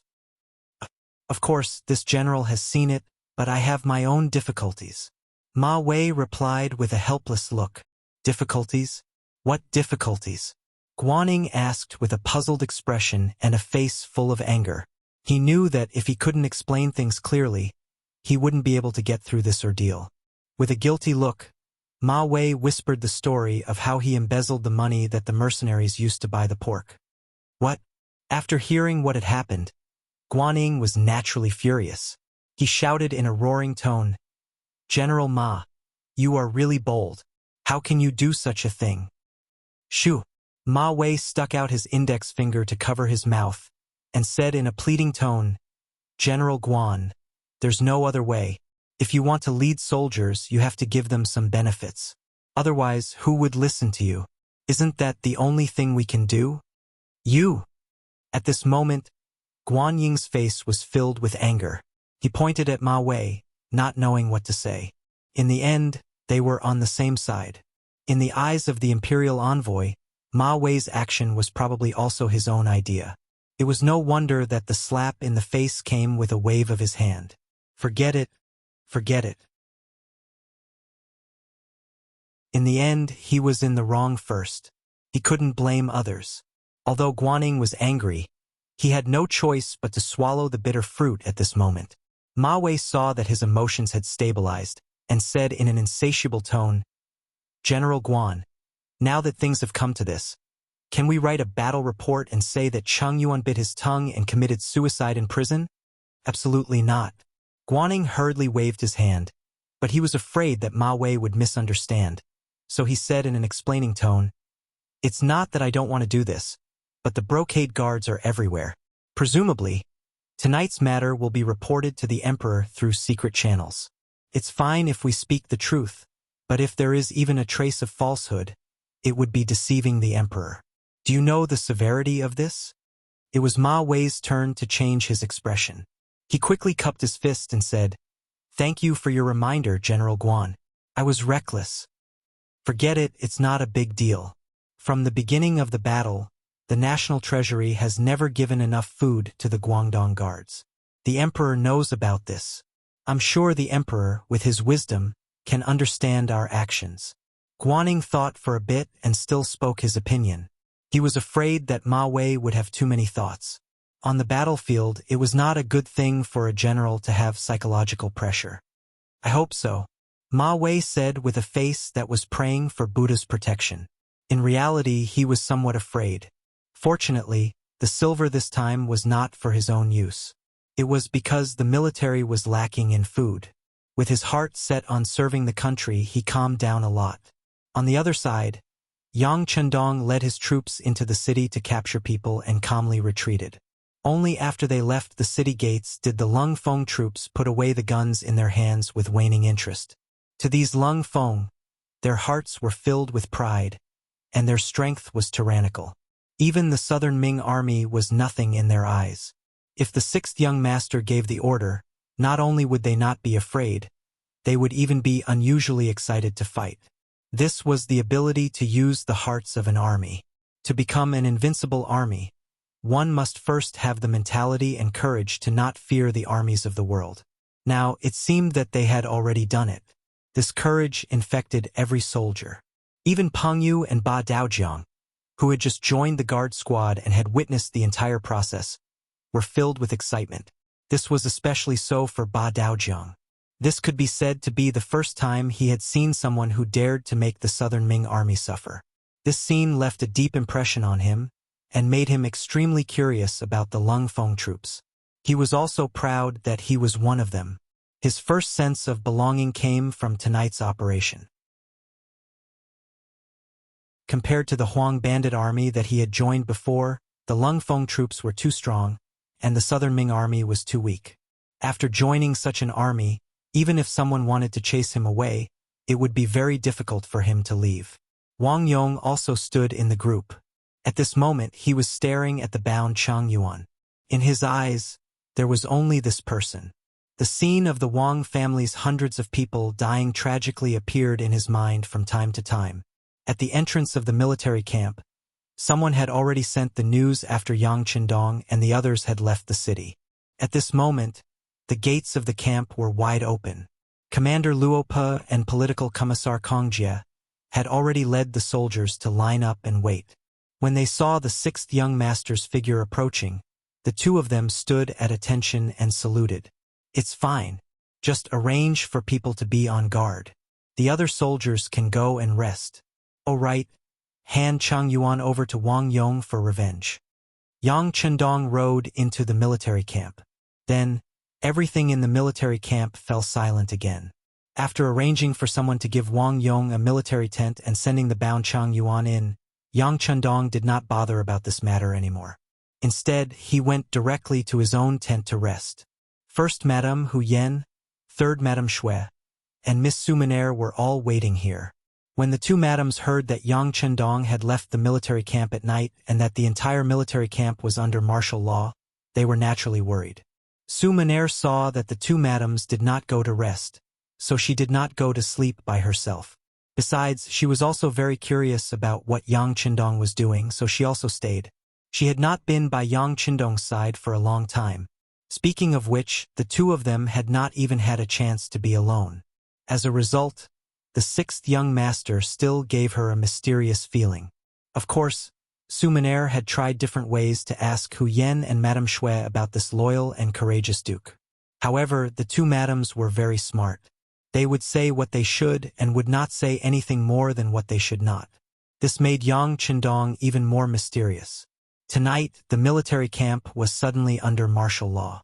Even outside the tent where Yang Chendong usually chatted and ate with the madams, there were more guards. How could this change escape Suminaire's eyes?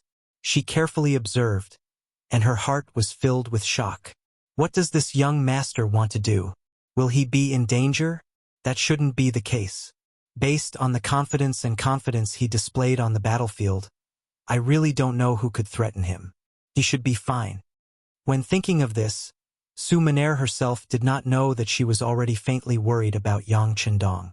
As for why she thought so, she was afraid that she could not figure it out for the time being. Su Maner did not stop all this until Yang Qindong returned to the military camp tent safely. Even when Yang Qindong's gaze casually swept over her, she blushed for a while. As people said, everyone loved beautiful women. How could a hero not be loved by beautiful women? Sixth young master is back. My husband is back. Hu Yan and Madame Shui stood up one after another. Their concern was completely expressed on their faces and words. Haha, I went out to do some small things. I've made Yan and Shui worry. It's really my fault. How about this? In order to make up for it, both of you can stay here tonight. Ha ha ha. Yang Qindong's face was not serious at all. Instead, it was full of tenderness and sweetness. As soon as he said this, Hu Yan and Madame Shui in the tent both blushed and became hot. They were shy and happy. They were happy to have a husband who loved them so much. However, it was inevitable that they would feel embarrassed to say such words of love in front of so many people at the same time. This was not the future. On the street, there were people who courted and kissed in public. The onlookers would even give them their blessings. If all this happened at this time, it would only attract people's sidelong glances. It was normal for people to feel ashamed. Yang Qindong's action made the two madams very shy. Even the two madams' personal maids, Xiao Qing and Xiao Wei, blushed and lowered their heads. They were very embarrassed. Su Maner's face was even more embarrassed. At this time, her face was red and swollen, as if she had a fever. After hearing this, she did not even dare to raise her head. She just bowed and almost ran out of the tent with the help of her maid, Xiao Yun. Behind her came Yang Qindong's laughter.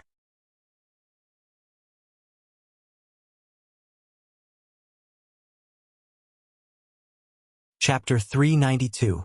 Sixth young master. Miss Su is not married yet. She is very thin-skinned. If you do this, she will inevitably feel embarrassed. Hu Yan walked forward and took the initiative to remove the military windbreaker that Yang Qindong was wearing. Then, she said with a coquettish expression, "Haha, who asked her to come over and join in the fun for no reason? I didn't invite her either," Yang Qindong said casually. Then, he stretched out his hand and hugged Hu Yan's slender waist. Hu Yan's face was filled with happiness. When she was hugged, she did not show any signs of rejection. Instead, she said to her personal maid, Xiao Qing, "Quickly bring the hot water over. Third sister and I will serve my husband to bathe." On the other side, Su Maner hurried back to her military tent. Even after she sat down again, her heart was still beating fast. The maid, Xiao Yun, said in an extremely dissatisfied voice, "Miss, this sixth young master of the Yang family is really something. He knows that Miss is still here, yet he said such shameless words. He really doesn't respect others." "Xiao Yun, be quiet." Su Maner's body shook when she heard this. Then, she said in a slightly stern voice, "Xiao Yun, you can't say such things in the future. You have to understand that we came here of our own free will. No one forced us. Do you know? If he insists on chasing us away because of your words and actions, then how will we achieve the goal of this trip? Even if I die, I won't be able to face my family." After Su Maner's expression became serious, Xiao Yun had already shut her mouth. When she saw that her master's expression became more and more serious as she spoke, and her eyes were about to turn red, she hurriedly came forward. "Miss Xiao Yun was wrong. I won't dare to do it again in the future. Xiao Yun, it's not that I have to scold you. I also know that you are fighting for justice for me. But who asked me to be born like this? At this moment, I finally saw the hope of revenge. Even if I have to risk my life, I have to give it a try. So we can't make a single mistake in the future. Do you understand?" Miss Xiao Yun understands, But do you really trust him that much? If we really do it, will he really fulfill his promise? Xiao Yun nodded in agreement. At the same time, there was a trace of suspicion in her expression. Towards Xiao Yun's question, Sumaner was also unable to give the most correct answer. But in order to avenge her family, what else could she do other than choose to believe?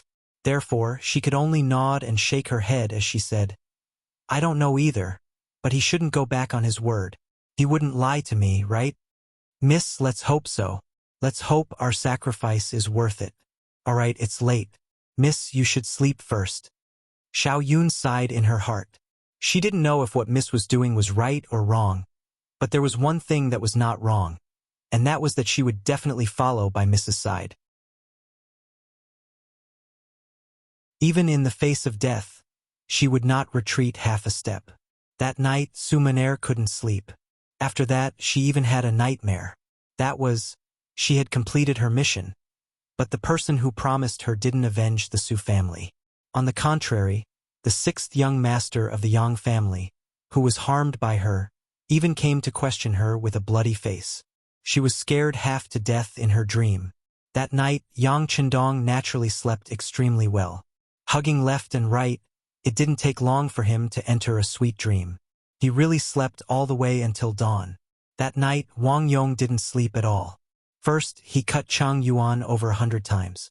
If he hadn't used a cloth to gag the other party's mouth earlier, he was afraid that the miserable screams that night would have caused the entire military camp to be unable to sleep peacefully. After killing Chang Yuan, Wang Yong knelt in front of Yang Chendong's tent until dawn, until Yang Chendong came out for his morning exercise. When Yang Chendong came out of the tent in camouflage clothes, Tiger's mane, who was guarding outside, jogged over. Young master, he's been kneeling here for most of the night. Chang Yuan was also killed by him. Got it. Send him to the auxiliary regiment like this. Let him learn to abide by the rules first and wash away the evil aura on him. Yang Chendong nodded lightly. Then he brought Beta Persei, Chiu Vi, Peng Yu, Ba Daojiang, and the others from the first guard team and started jogging in the military camp. Yang Chendong didn't want to keep all the capable people by his side, especially people like Wang Yong who had a strong evil aura. If he didn't know the rules, Yang Chendong would rather not have him than keep a bomb by his side. But thinking about it, if Wang Yong really had the ability, he would climb up step by step and eventually become a true warrior. 1451 AD, the second year of Tianshan, the third year of Baiming, the 6th month of Jingtai. The Guangdong Yellow Bandit Army began their final frenzied counterattack, with Wuzhou Prefecture and Xuanzhou Prefecture as the center. In the north, at Mengzhu Ridge, Heavenly King Cui Yen led 20,000 troops and was ambushed by the 2nd Regiment, Kong Chuanxin's 3rd Battalion, 2 auxiliary battalions, and Pingle's General He Sheng. After the battle, Heavenly King Cui Yen died. Less than 10% of the 20,000 troops escaped. In the south, Heavenly King Sun Jianglong had just left the city when he was met with the 2nd Regiment, Wu Shang's 1st Battalion, 2 auxiliary battalions, and Xiao's General Yu Guang's fierce attacks. After losing, he lost Gaozhou Prefecture and retreated to Laizhou Prefecture.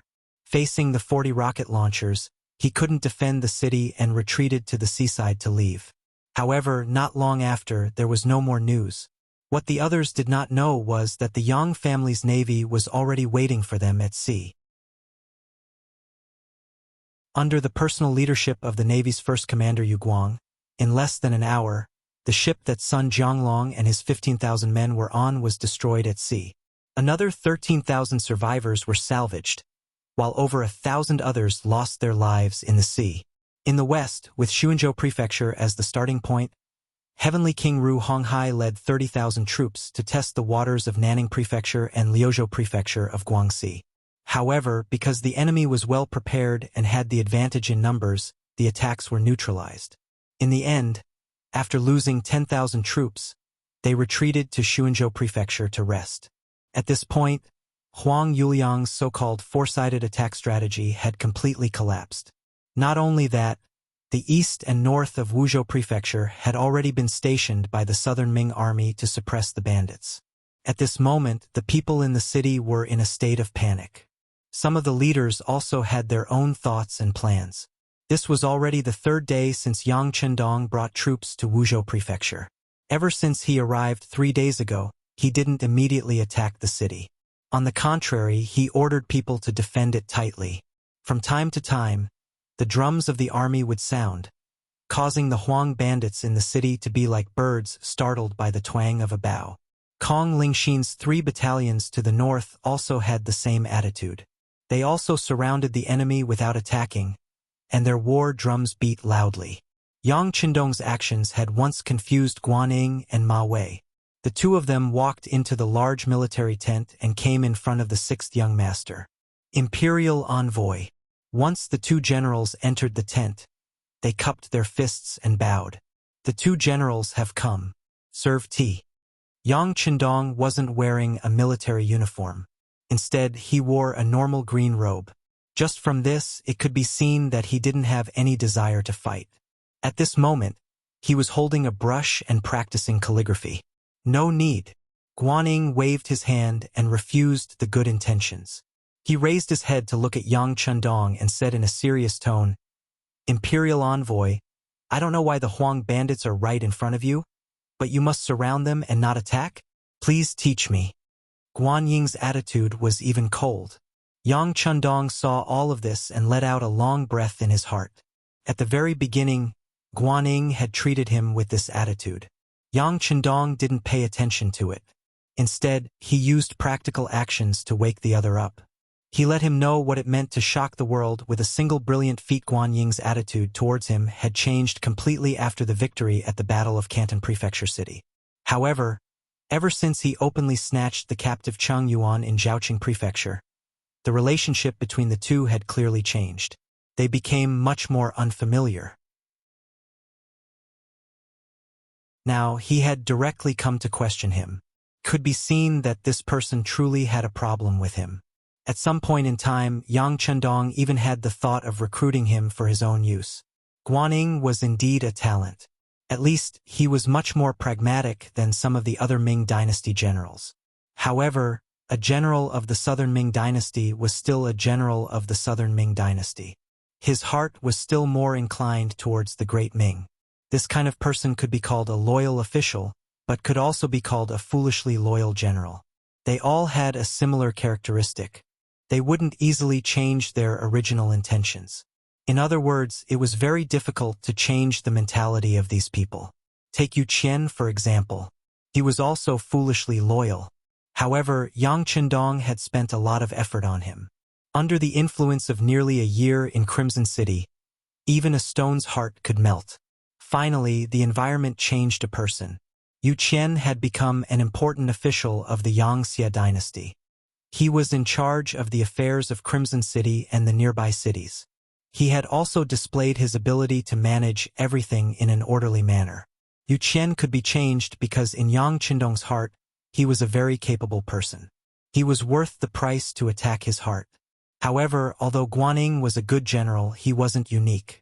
In the new Yangxia dynasty army, there were no lack of good generals. There were even a few who had shown their talents as commanders. Since that was the case, why would he spend so much effort on Guanyin? Originally, Yang Chendong didn't have much hope. Naturally, when he saw Guanying's attitude, he wasn't angry. On the contrary, when faced with his question, he continued to practice his calligraphy as he spoke with an indifferent expression. Surround but don't fight? Naturally, it's because there are too many Huang bandits in the city. With our small number of soldiers, we can't take them all down. Since that's the case, it's better to slowly wear them down. You've also seen that starting today, there are already Huang bandits coming out of the city to join us. Although there aren't many of them, only a dozen or so, it's still a good start. I believe that if I slowly endure like this, in less than half a year, the Huang bandits in the city will collapse on their own.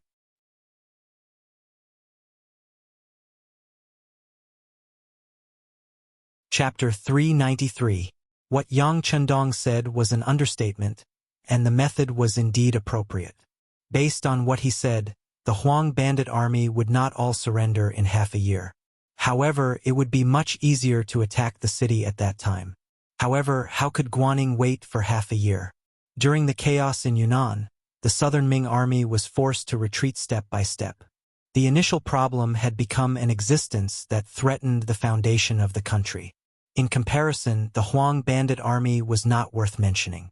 Especially as the heavenly kings were either destroyed or fled in defeat, they had long become an existence that was difficult to achieve. A real man standing in the world had to do something that shocked the world. Thus, although Guanyin was still in Guangdong, his mind had long flown to the battlefield in Yunnan thousands of li away. He wanted to go there and show off his skills. However, if he wanted to go to Yunnan, the matter in Guangdong had to be resolved first. This was one of the main reasons why he had come to urge Yang Chendong. Wait, the imperial envoy can wait, but I cannot. Right now, the war in Yunnan is not going smoothly. The emperor and Minister Kuang are endlessly worried. They only hope that after resolving the matter of the Huang bandit army, they can use the power of the country to quell the chaos in Yunnan. So, I asked the imperial envoy to send troops. Standing there, Guanyin once again cupped his fist and spoke. At this moment, he was no longer like a subordinate. Instead, he was like a superior giving orders. Guanying's words fell into Yang Chendong's ears. He had no choice but to stop writing and stand. He then looked straight ahead and said to Guanyin, I have said that the Huang bandit army is powerful. Now is not the best time to attack the city. I will not say this a second time. Guanyin, you may leave. He did not call him General Guan and instead directly called him by his name. This already expressed Yang Chendong's anger. Ma Wei, who was accompanying Yang Chendong, saw that Yang Chendong was angry. He immediately winked at Guanyin. It was clear that he didn't want him to continue talking. However, since Guanyin had come with a determined heart, he would not back down because of one sentence. After hearing Yang Chendong's words, he shook his head. Fine. Since the imperial envoy does not think the time is right, I request to lead troops to attack the city. Please allow it. Approved. Yang Chendong agreed without hesitation. Since this person was determined to do so, he could not stop him. He would just fulfill his wish. He had not thought that Yang Chendong would agree so readily. Guanyin was first surprised. Then his eyes showed gratitude. Thank you, imperial envoy. Guanyin left, followed by Ma Wei. As soon as they left the tent, Tiger's Mane, who was standing at the side, was puzzled. Young master, why did you agree to his request? He's a good general and he's smart. This young master is just helping him. I hope he can be a good opponent in the future. After saying that, Yang Chendong lowered his head and continued to practice his calligraphy, leaving Tiger's Mane standing there at a loss. Tiger's Mane could feel that there was a hidden meaning in the young master's words, but he still needed to figure it out himself. But he really could not figure it out for a while, so his gaze fell on Beta Persei, who was standing on the other side. Feeling Tiger's Mane's gaze, Beta Persei dodged again and again, turning a blind eye. It was not for any other reason, but because he also could not understand the hidden meaning in the young master's words. For him, there was no need to worry about these complicated things. He only needed to protect the young master's safety. As for Tiger's Mane, if he wanted to think about it, then he could think about it. If he wanted to have a headache, then he could. Seeing that Beta Persei did not look at him, Tiger's Mane secretly scolded him for being an idiot, but then he also laughed. He could not figure it out himself, so how could he not be an idiot? Not long after Guanyin and Ma Wei had walked out of the tent, the latter asked in confusion, General Guan, why are you so aggressive? The imperial envoy is not to be trifled with. Of course, I know he is not to be trifled with. I am just expressing my position.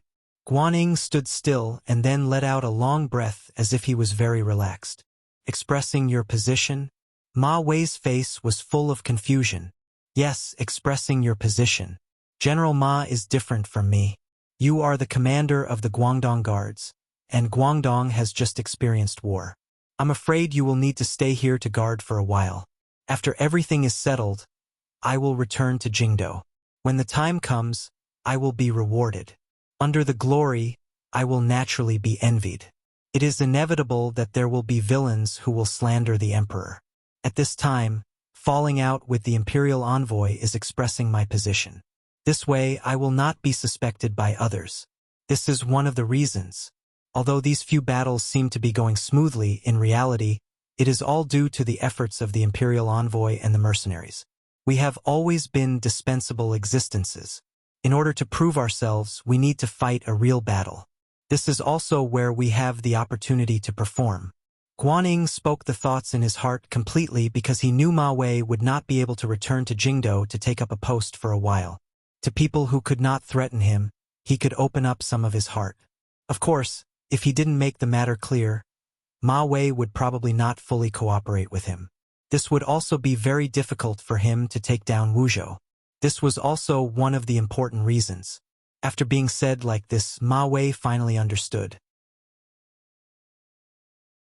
After sighing in his heart about Guanying's careful thinking and long-term vision, he immediately expressed his position. General Guan, since it is like this, I will fully cooperate in the attack on Wuzhou. We will fight however you want. Good, I have already ordered people to make the scaling ladders and other items needed to attack the city. They should be ready in a day. At that time, we will attack the city with all our strength. The great merit will be right in front of us. Guanyin wanted Ma Wei to say this, so he immediately spoke excitedly. Good, Ma Wei said in a similarly excited tone. During the chaos in Guangdong this time, as the commander of the Guangdong Guard, he was not able to quell the bandits at the first moment. He was originally guilty. Now that he had the opportunity to take the blame, of course, he did not want to let it go. The two generals had the same goal. After returning to their tent, they began to prepare enthusiastically. A day later, when the wooden scaling ladders were completed, the attack on the city began. Within Wuzhou Prefecture City, in a large courtyard, a new signboard was hung high up. The two large words Zhu Manor were written on it. This was the manor of Zhu Fangyong, one of the leaders of the Huang bandit army. As a chess piece that Yang Chendong had placed in the Huang bandit army, Zhu Fangyong's performance was exceptional. After saving Huang Yuliang's life and losing 3 of the 4 heavenly kings, he had become one of young Master Huang's trusted aides. Of course, Zhu Fangyong was clear that Huang Yuliang was both wary of him and using him. Wary because of the other's nature. Using him was because there was no better general to choose from. Fortunately, Zhu Fangyong had never been of the same mind as Huang Yuliang. Thus, he was able to deal with this situation safely. As a trusted aide that Yang Chendong had placed here, he knew the direction of the situation better than anyone else in the city. He even had a rough guess of where the next step would be. Originally, everything was within his expectations. However, the Ming army suddenly attacked the city this morning. This was something that Zhu Fangyong could not understand. Based on the previous plan, they should first surround the city and wait for the morale of the city to fall into chaos before making their next move. However, why did they suddenly attack the city? Had there been a change in the plan? However, he should have been notified first. Just as Zhu Fangyong was feeling uneasy about the matter in front of him, the person in charge of communications, Lung Feng, finally appeared. The person who came was dressed as a farmer delivering vegetables. To outsiders, the reason he was called before Zhu Fangyong was because the general wanted to know the price of vegetables in the city. Zhu Fangyong was deeply trusted by Huang Yuliang, so it was normal for him to be worried. The person who came was dressed in rough clothes. Even his face was full of wrinkles and his skin was dark. Under this kind of appearance, it was difficult for anyone to suspect that he was not a vegetable farmer. In reality, the person who came was disguised. This was one of the necessary methods to become an elite spy of the Security Bureau. I am 007. You can call me 007. This is a token. When the vegetable farmer arrived in the bedroom, he no longer had the silly grin and hunched posture that he used to have in front of outsiders. Instead, he straightened his back, took out a golden token from his bosom, and presented it to Zhu Fangyong. The golden tablet was made by the military factory in Crimson City. Many modern elements were added to it. Even if others wanted to disguise it, it was impossible to do so. Zhu Fangyong had seen such a tablet before. That person was codenamed 013. Now that 007 had appeared, it was clearly of a higher level. He immediately cupped his fist and said, "Brother 007, you've worked hard. We are all working for the sixth young master. This is our duty. Can't be considered hard. However, I'm afraid that after this, Commander Zhu will really have to work hard." 007's expression carried a trace of seriousness. Following this, he explained the matter of the Ming army taking the initiative to attack, as well as the method the sixth young master had proposed to deal with it. The sixth young master's meaning is that the Ming army outside the city can be considered an elite division of the southern Ming Empire. If possible, it would be best to use the head of the Huang bandit army to exhaust them. Then, when the time is ripe, the next step of the plan can be carried out. 007 spoke as he took out a secret letter and handed it to Zhu Fangyong. "Commander Zhu, please open it on the spot and then burn it in front of me. This will allow this subordinate to return with an explanation." "Well said, well said." Zhu Fangyong knew that since 007 had said this, then the secret letter had to be burned. This was actually for his own good, to prevent any evidence from being left behind. Opening the secret letter, Yang Qindong's handwriting jumped into his eyes. When Zhu Fangyong saw the sixth young master's overall plan, he couldn't help but nod his head. Good, good. The sixth young master's plan is good. This commander will carry it out seriously. After speaking, the dense letter was burned into ashes. Another quarter of an hour passed, and the farmer walked out of the study with a fawning look on his face. In his hand was a piece of 5 taels of silver. His smile was so brilliant that the wrinkles on his face seemed to be able to squeeze a bunch of flies to death.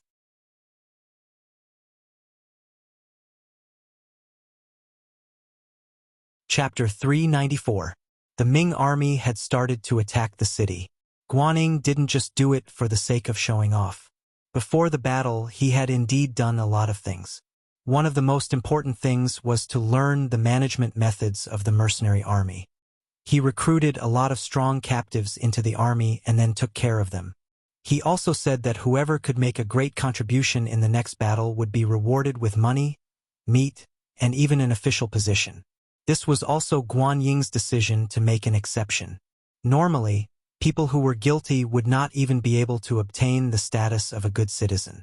However, to be able to do well, he actually promised an official position and wealth. Just from this point, he had really put in a lot of effort.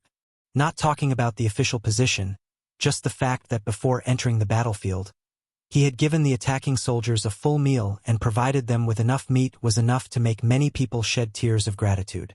The ancients also paid attention to being a ghost with a full stomach before they died. Legend had it that when they went to the netherworld, they would not suffer too much. Now that they had eaten and drunk their fill, for some people they had no regrets.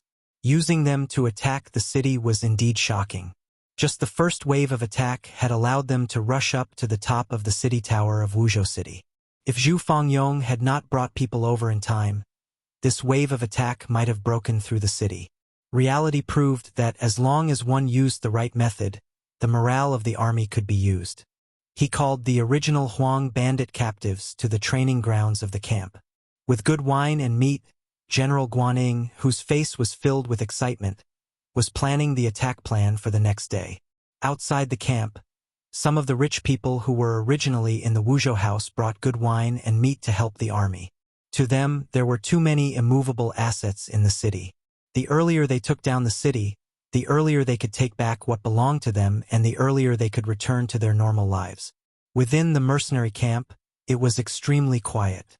Apart from the normal training of the soldiers, there was no other movement.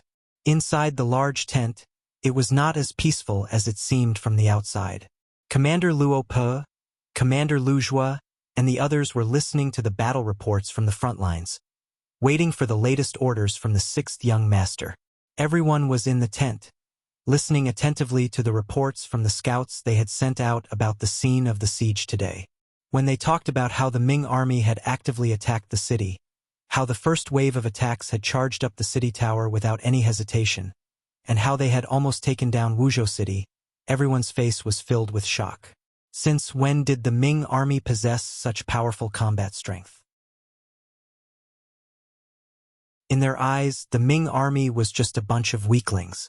They could bully the common people, but when they really faced the bandits, they would probably reveal their cowardly nature. They are not real Ming soldiers. They were chosen from the remaining captives we picked up. Guaning imitated us.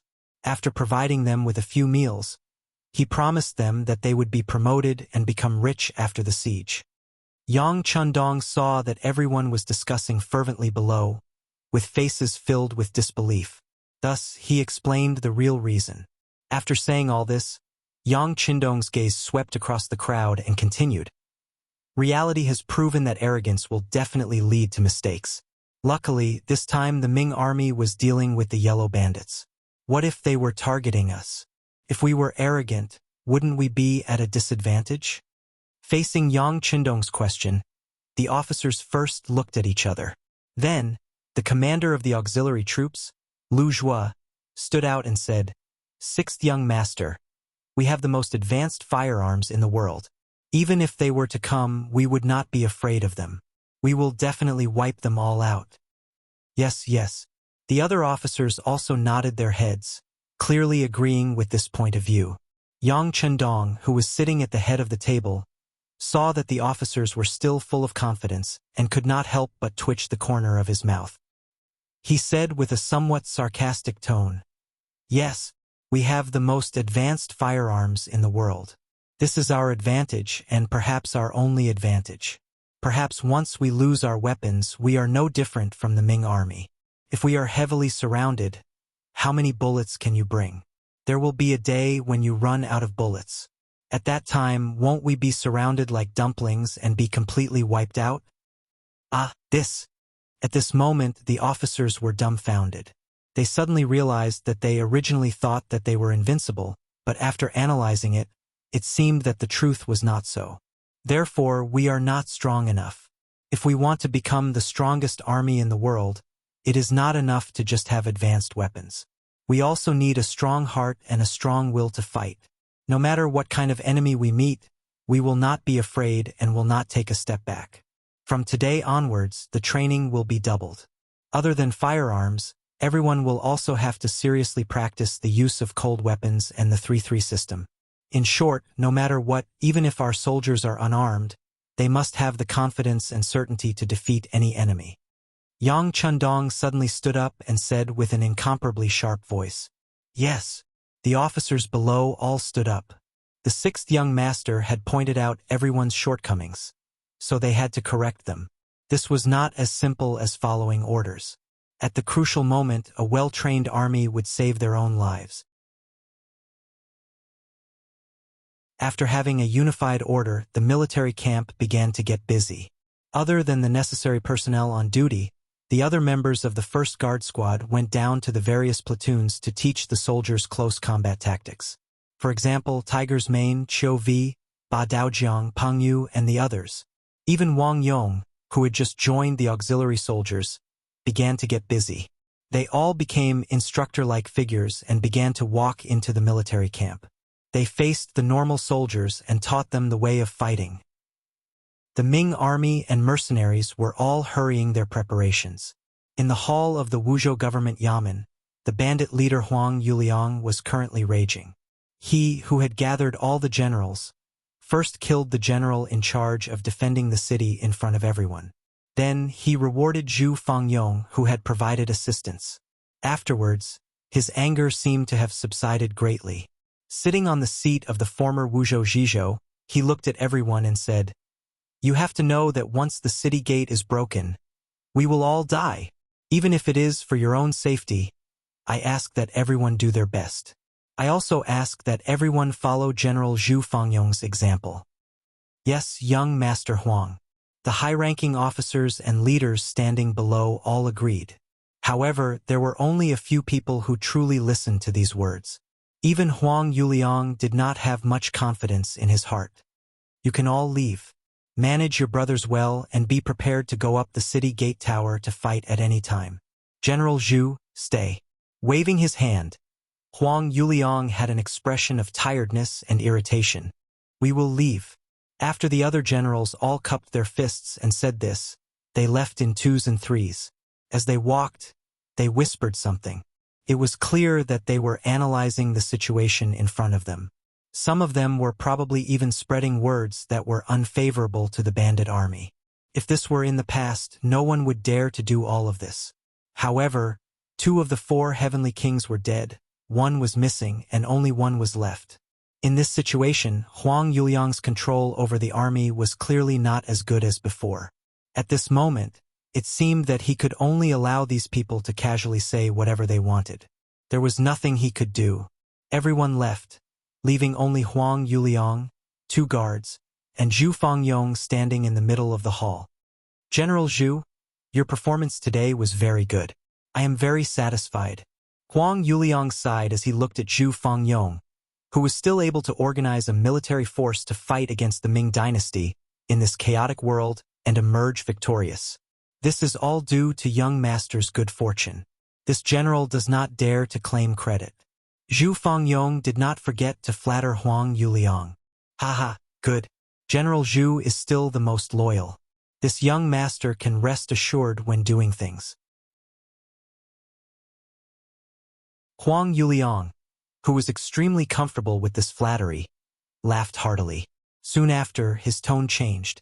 General Zhu, this young master intends to hand over the task of guarding the city to you. How confident are you? Zhu Fangyong, who was asked this question, was stunned at first, as if he was not mentally prepared. Then he half knelt and said, Many thanks to young master for thinking so highly of me. Even if you hand over the defense of the city to me, I will do my best. In Huang Yuliang's eyes, Zhu Fangyong's words of loyalty naturally made him happy. However, what he valued more was how confident Zhu Fangyong was in defending the city. Thus he asked again, General Zhu, you still haven't said. If I hand over the defense of Wuzhou to you, will you be able to defend it? Zhu Fangyong slowly raised his head and looked at Huang Yuliang. He said with a serious face, In reply to young master, I will not be able to defend it. What? Originally, Huang Yuliang thought that even if he could not defend it, Zhu Fangyong would say some tactful words. For example, he would do his best or he would hold on for a while, etc.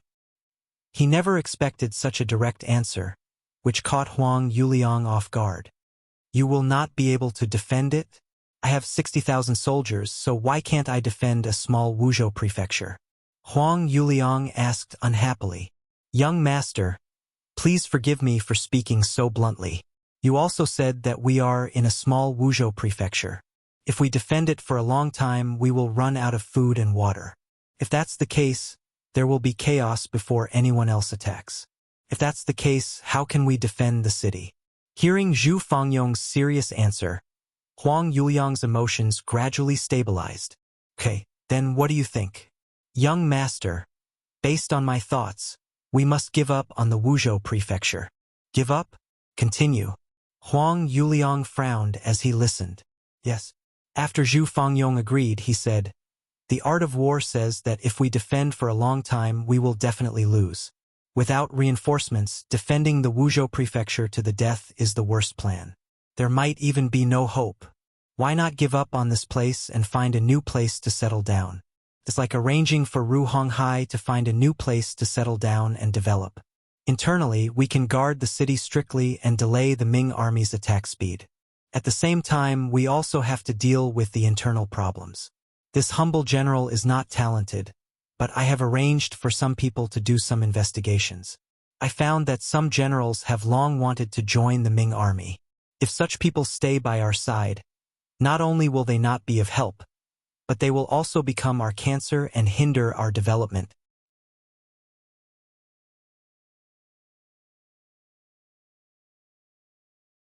Chapter 395. Zhu Fangyong spoke with fervor and assurance, and Huang Yuliang listened very seriously. He only stopped talking after the time it took for a stick of incense to burn.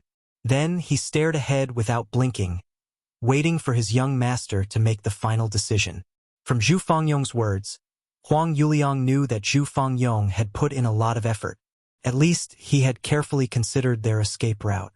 More importantly, Zhu Fangyong's words were clear and logical, and he had a plan for how to proceed step by step. This made Huang Yuliang very confident. An army was most afraid of doing things without a goal. This kind of army was like a headless fly and was destined to have problems. From this, it could be seen how important a correct direction was.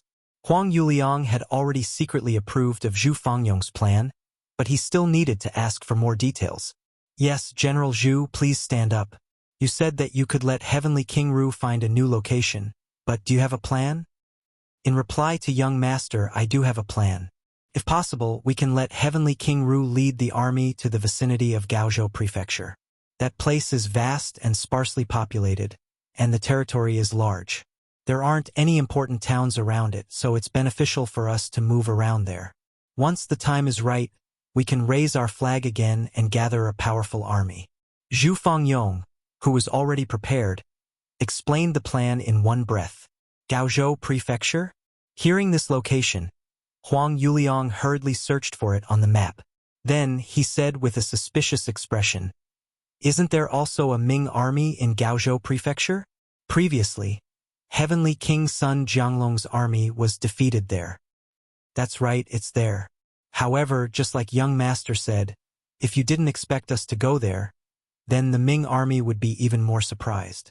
Taking them by surprise is in accordance with the art of war.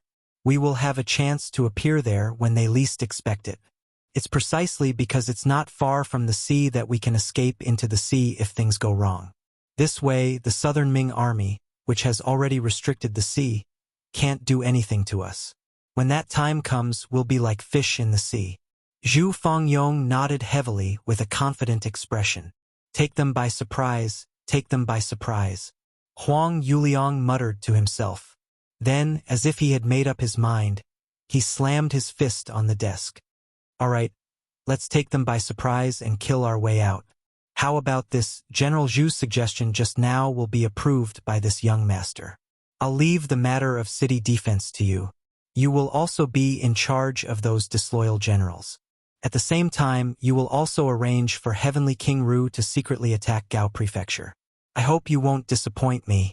Otherwise, you know the consequences. The reason he said that he would not be disappointed was because the failure of Zhu Fangyong's policy of attacking everywhere had not only caused the strength of the Yellow Bandit army to shrink greatly, it had also implicated Sun Jianglong and Cui Yen, the two heavenly kings, to die in battle or disappear. This time, he listened to Zhu Fangyong's plan. If something went wrong again, then he would have to doubt Zhu Fangyong's intention.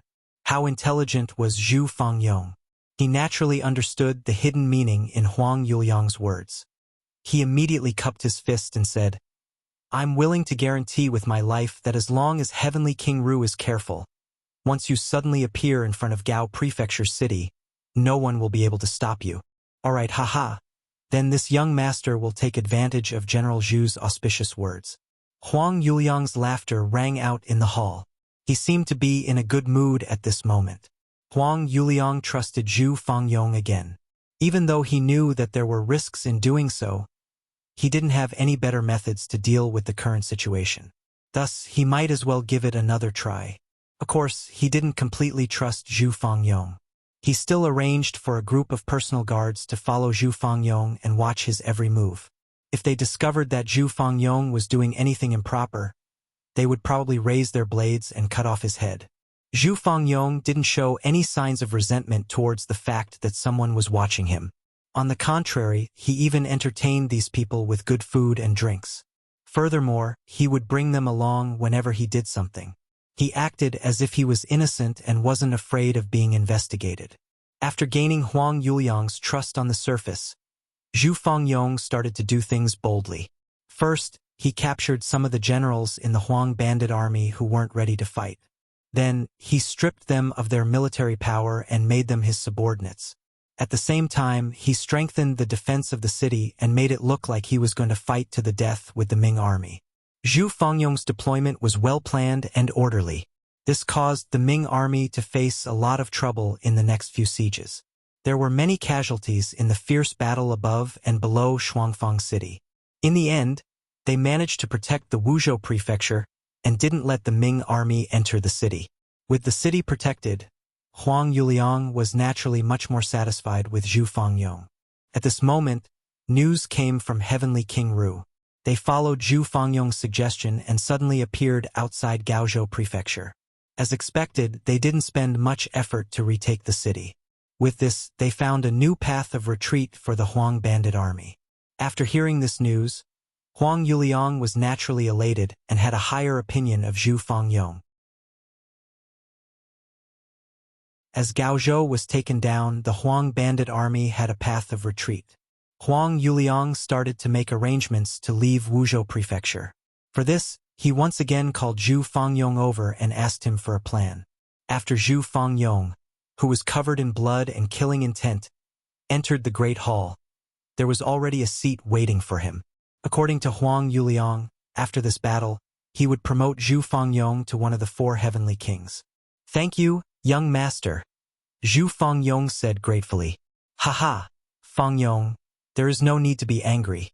Now, can you tell me how we are going to retreat safely?" Huang Yuliang said with a smile. "Yes, young master. This is what I think."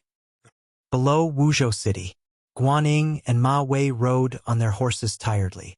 Looking at the Wuzhou Prefecture that they had not been able to take down and the corpses on the battlefield, their faces were filled with doubt and regret. They could not understand why the seemingly unstable Wuzhou City had almost taken the city in the first attack and still remained standing under the numerous fierce attacks they launched. On the contrary, they had lost soldiers and generals. Putting aside the fact that most of the Huang bandit captives had died in battle, even the original 4,000 Ming soldiers had lost close to 3,000 men. Why had they still not taken the city? After 7 or 8 sieges, including the captives, they had 8,000 men. But now they did not even have 2,000 men left. Most of them were injured. This was a result that Guanning and Ma Wei could not accept, especially the latter, who had already given the order to stop the siege. Ma Wei was the commander of the Guangdong Guards. No matter if he was a general or a commander, he had to have soldiers under his feet to be able to use his power. But now, he had almost used up everything, so it was no wonder that he would suddenly give the order to stop the siege. Guanning did not understand this matter and had even argued with Ma Wei because of it. In his words, he had lost a lot of men and was under a lot of pressure.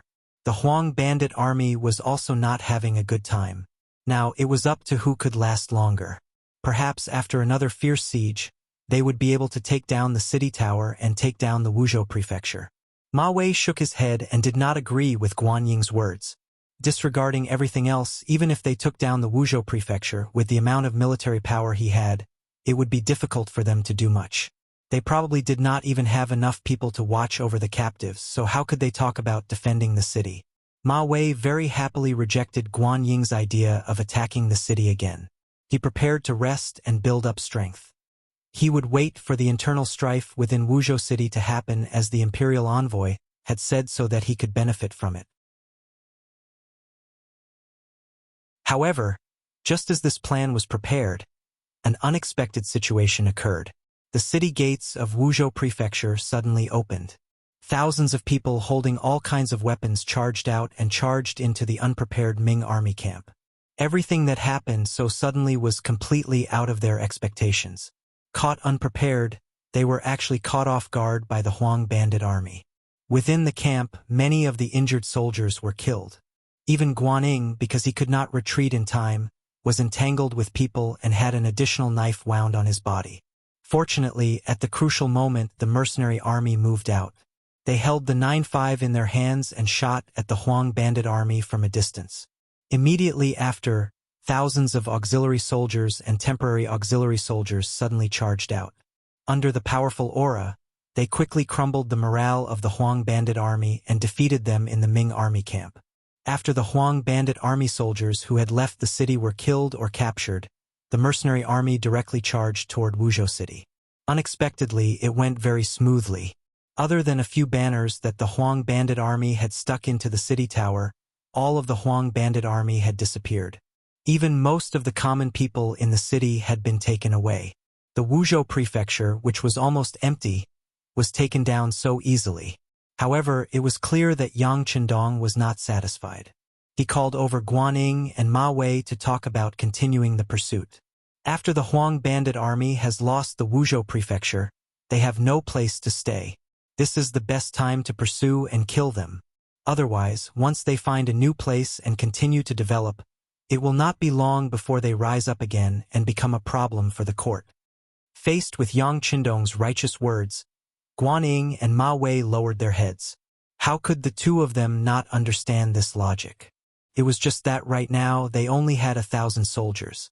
Even if General Pingle brought a few hundred people, there were less than 2,000. They could still defend Wuzhou Prefecture and calm down the situation here, but if they wanted to chase after someone, they really didn't have the strength to do so.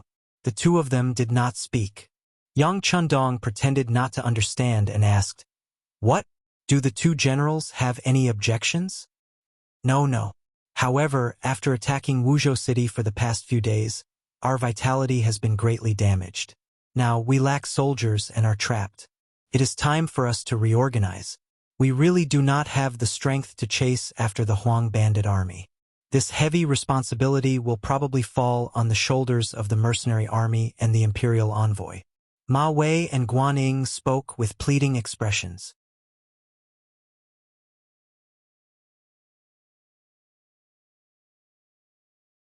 Chapter 396. So it's like this. Alright, since this imperial envoy has promised the emperor, then I will definitely completely destroy the Huang bandit army. Thus, we will leave first. If the two generals have finished organizing the military affairs, it won't be too late to catch up. Yang Qindong only pretended to be troubled. After a slight hesitation, he immediately agreed. Naturally, Ma Wei and Guanyin were overjoyed that Yang Qindong agreed so readily. In order to express their sincerity, they even sent some of the food in their army to the mercenary camp.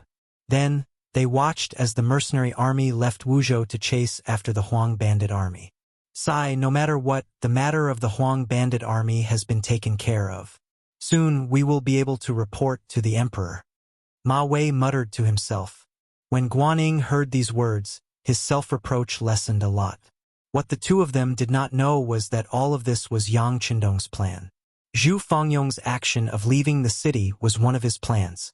The reason why he did this was because he had an even bigger goal, which was to completely destroy the Huang bandit army. The development of Qiqian City and Ryukyu Island needed people the most. Only with enough people could one do more things, expand one's army, and expand one's own power. It was because of this point that Yang Qindong's plan for the Huang bandit army was not to destroy them, but to make them prisoners. It was only about Ying and Ma Wei. They might be able to get some of the captives to become soldiers, but to get all of them to become their captives and be sent to Ryukyu Island was basically impossible. In order to achieve this goal, the first thing to do was to exhaust the Ming army's power so that they had no time to worry about other things. Thus, he sent a letter to Zhu Fangyong to use war to exhaust the Ming army's power. Using this, Zhu Fangyong could send some of the Huang bandit army's members who did not obey him or had bad attitudes to the battlefield and use the Ming army to eliminate them. Facts had proven that this plan was appropriate and successful. During these days of defending the city, Zhu Fangyong had received Huang Yuliang's trust and delegated power to him. Taking this opportunity, he had successfully eliminated the dissidents. In the end, he had sent those who didn't listen to him or those who were truly evil to the defense of the city tower. Most of the people in the Huang bandit army were people who were forced to join. They were not loyal to young Master Huang and did not have a sense of belonging to the Huang bandit army. As long as they had the right opportunity, they could become good citizens again. When they reached Ryukyu Island, they might even become useful talents there. After the plan was successfully implemented, Yang Qindong led the mercenaries out of the Wuzhou prefecture and headed towards Gaozhou. Even when they were leaving the city, they still brought the gratitude of Ma Wei and General Guanyin. Of course, in Yang Qindong's eyes, the more benefits he got from others, the better it would be for him. Quickly inform Battalion Commander Wu Shang that we can close the encirclement and lock onto the target. After giving the secret order to Tiger's Mane, Yang Qindong turned around to look at the army in his hands. With Kong Chuanshin's Cold Front 3rd Battalion and an auxiliary battalion, the army he led had grown even stronger. Adding on the temporary auxiliary soldiers he had recruited along the way, the total number of soldiers had increased to nearly 7,000. Perhaps an army of 7,000 might not be much in the eyes of others, but if these people were mercenaries, they would be able to fight against an army of tens of thousands or even hundreds of thousands. Moreover, they would have a high chance of winning.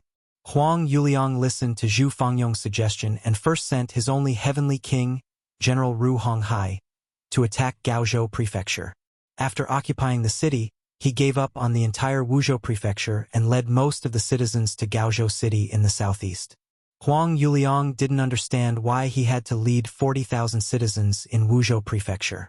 However, because Zhu Fangyong's method of dealing with the enemy was very timely, he didn't ask any further. Now that they were out of Wuzhou Prefecture, the remaining 50,000 Huang bandits and 40,000 citizens were walking on the official road. Only then did he have the time to ask for the reason and order someone to call Zhu Fangyong in front of him. General Zhu, you have worked hard this time. You have done well, and this young master is very satisfied. However, why did you bring the citizens of Wuzhou Prefecture? General, what can you tell me? Huang Yuliang first expressed his admiration and then asked the question in his heart.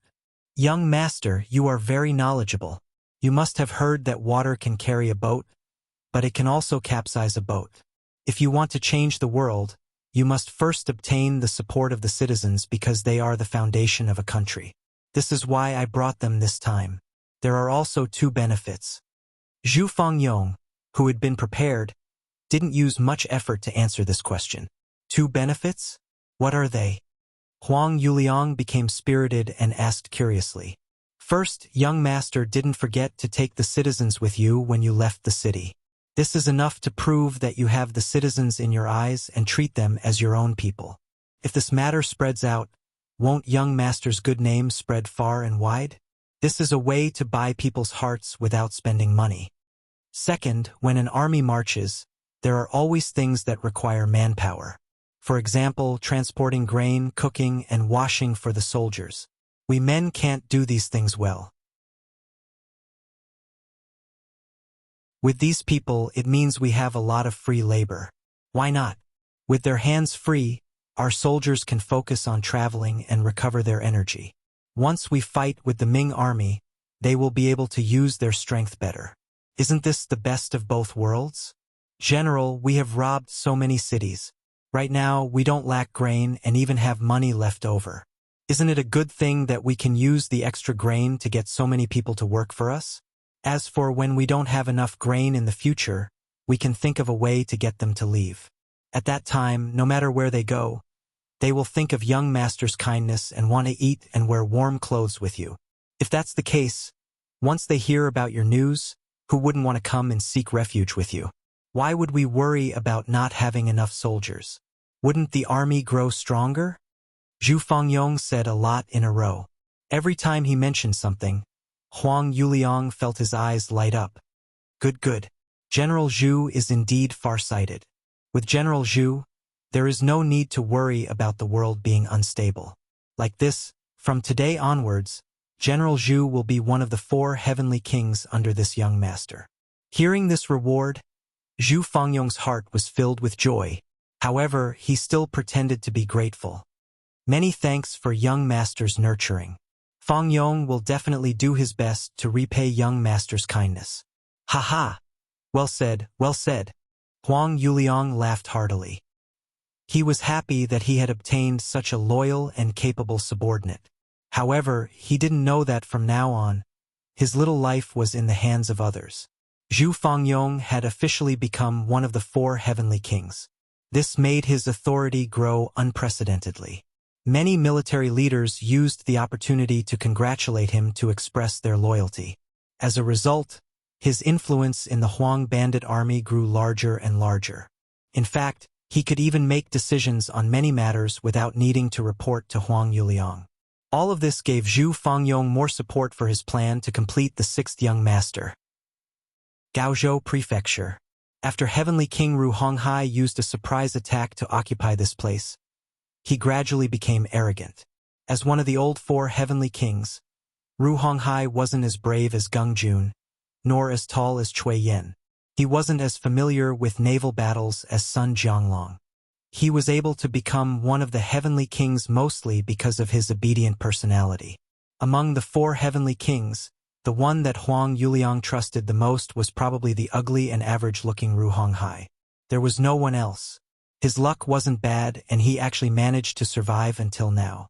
He even took over Gaozhou Prefecture and found a path of retreat for his young master. This merit could be said to be great. There was also news in the army that when young Master Huang arrived at Gaozhou Prefecture, Ru Honghai would become the leader of the 4 heavenly kings. This kind of rumor naturally reached Ru Honghai's ears. It gave him a feeling of complacency, as if he didn't put the heroes of the world in his eyes. Due to his arrogance, the defense of Gaozhou Prefecture became lax. Or it could be said that Ru Honghai never thought that someone would target him. After all, from the news from the scouts, there weren't any Ming army forces near Gaozhou Prefecture. But in reality, there was a cold vanguard unit in Gaozhou City that could take his life. The leader of this unit was the Cold Vanguard 2nd Regiment 1st Battalion's commander Wu Sheng. In such a large city, as long as there were sufficient preparations, the existence of 400 people could be concealed without revealing themselves. Not to mention, these 400 people were all well-trained elites who had learned the art of camouflage.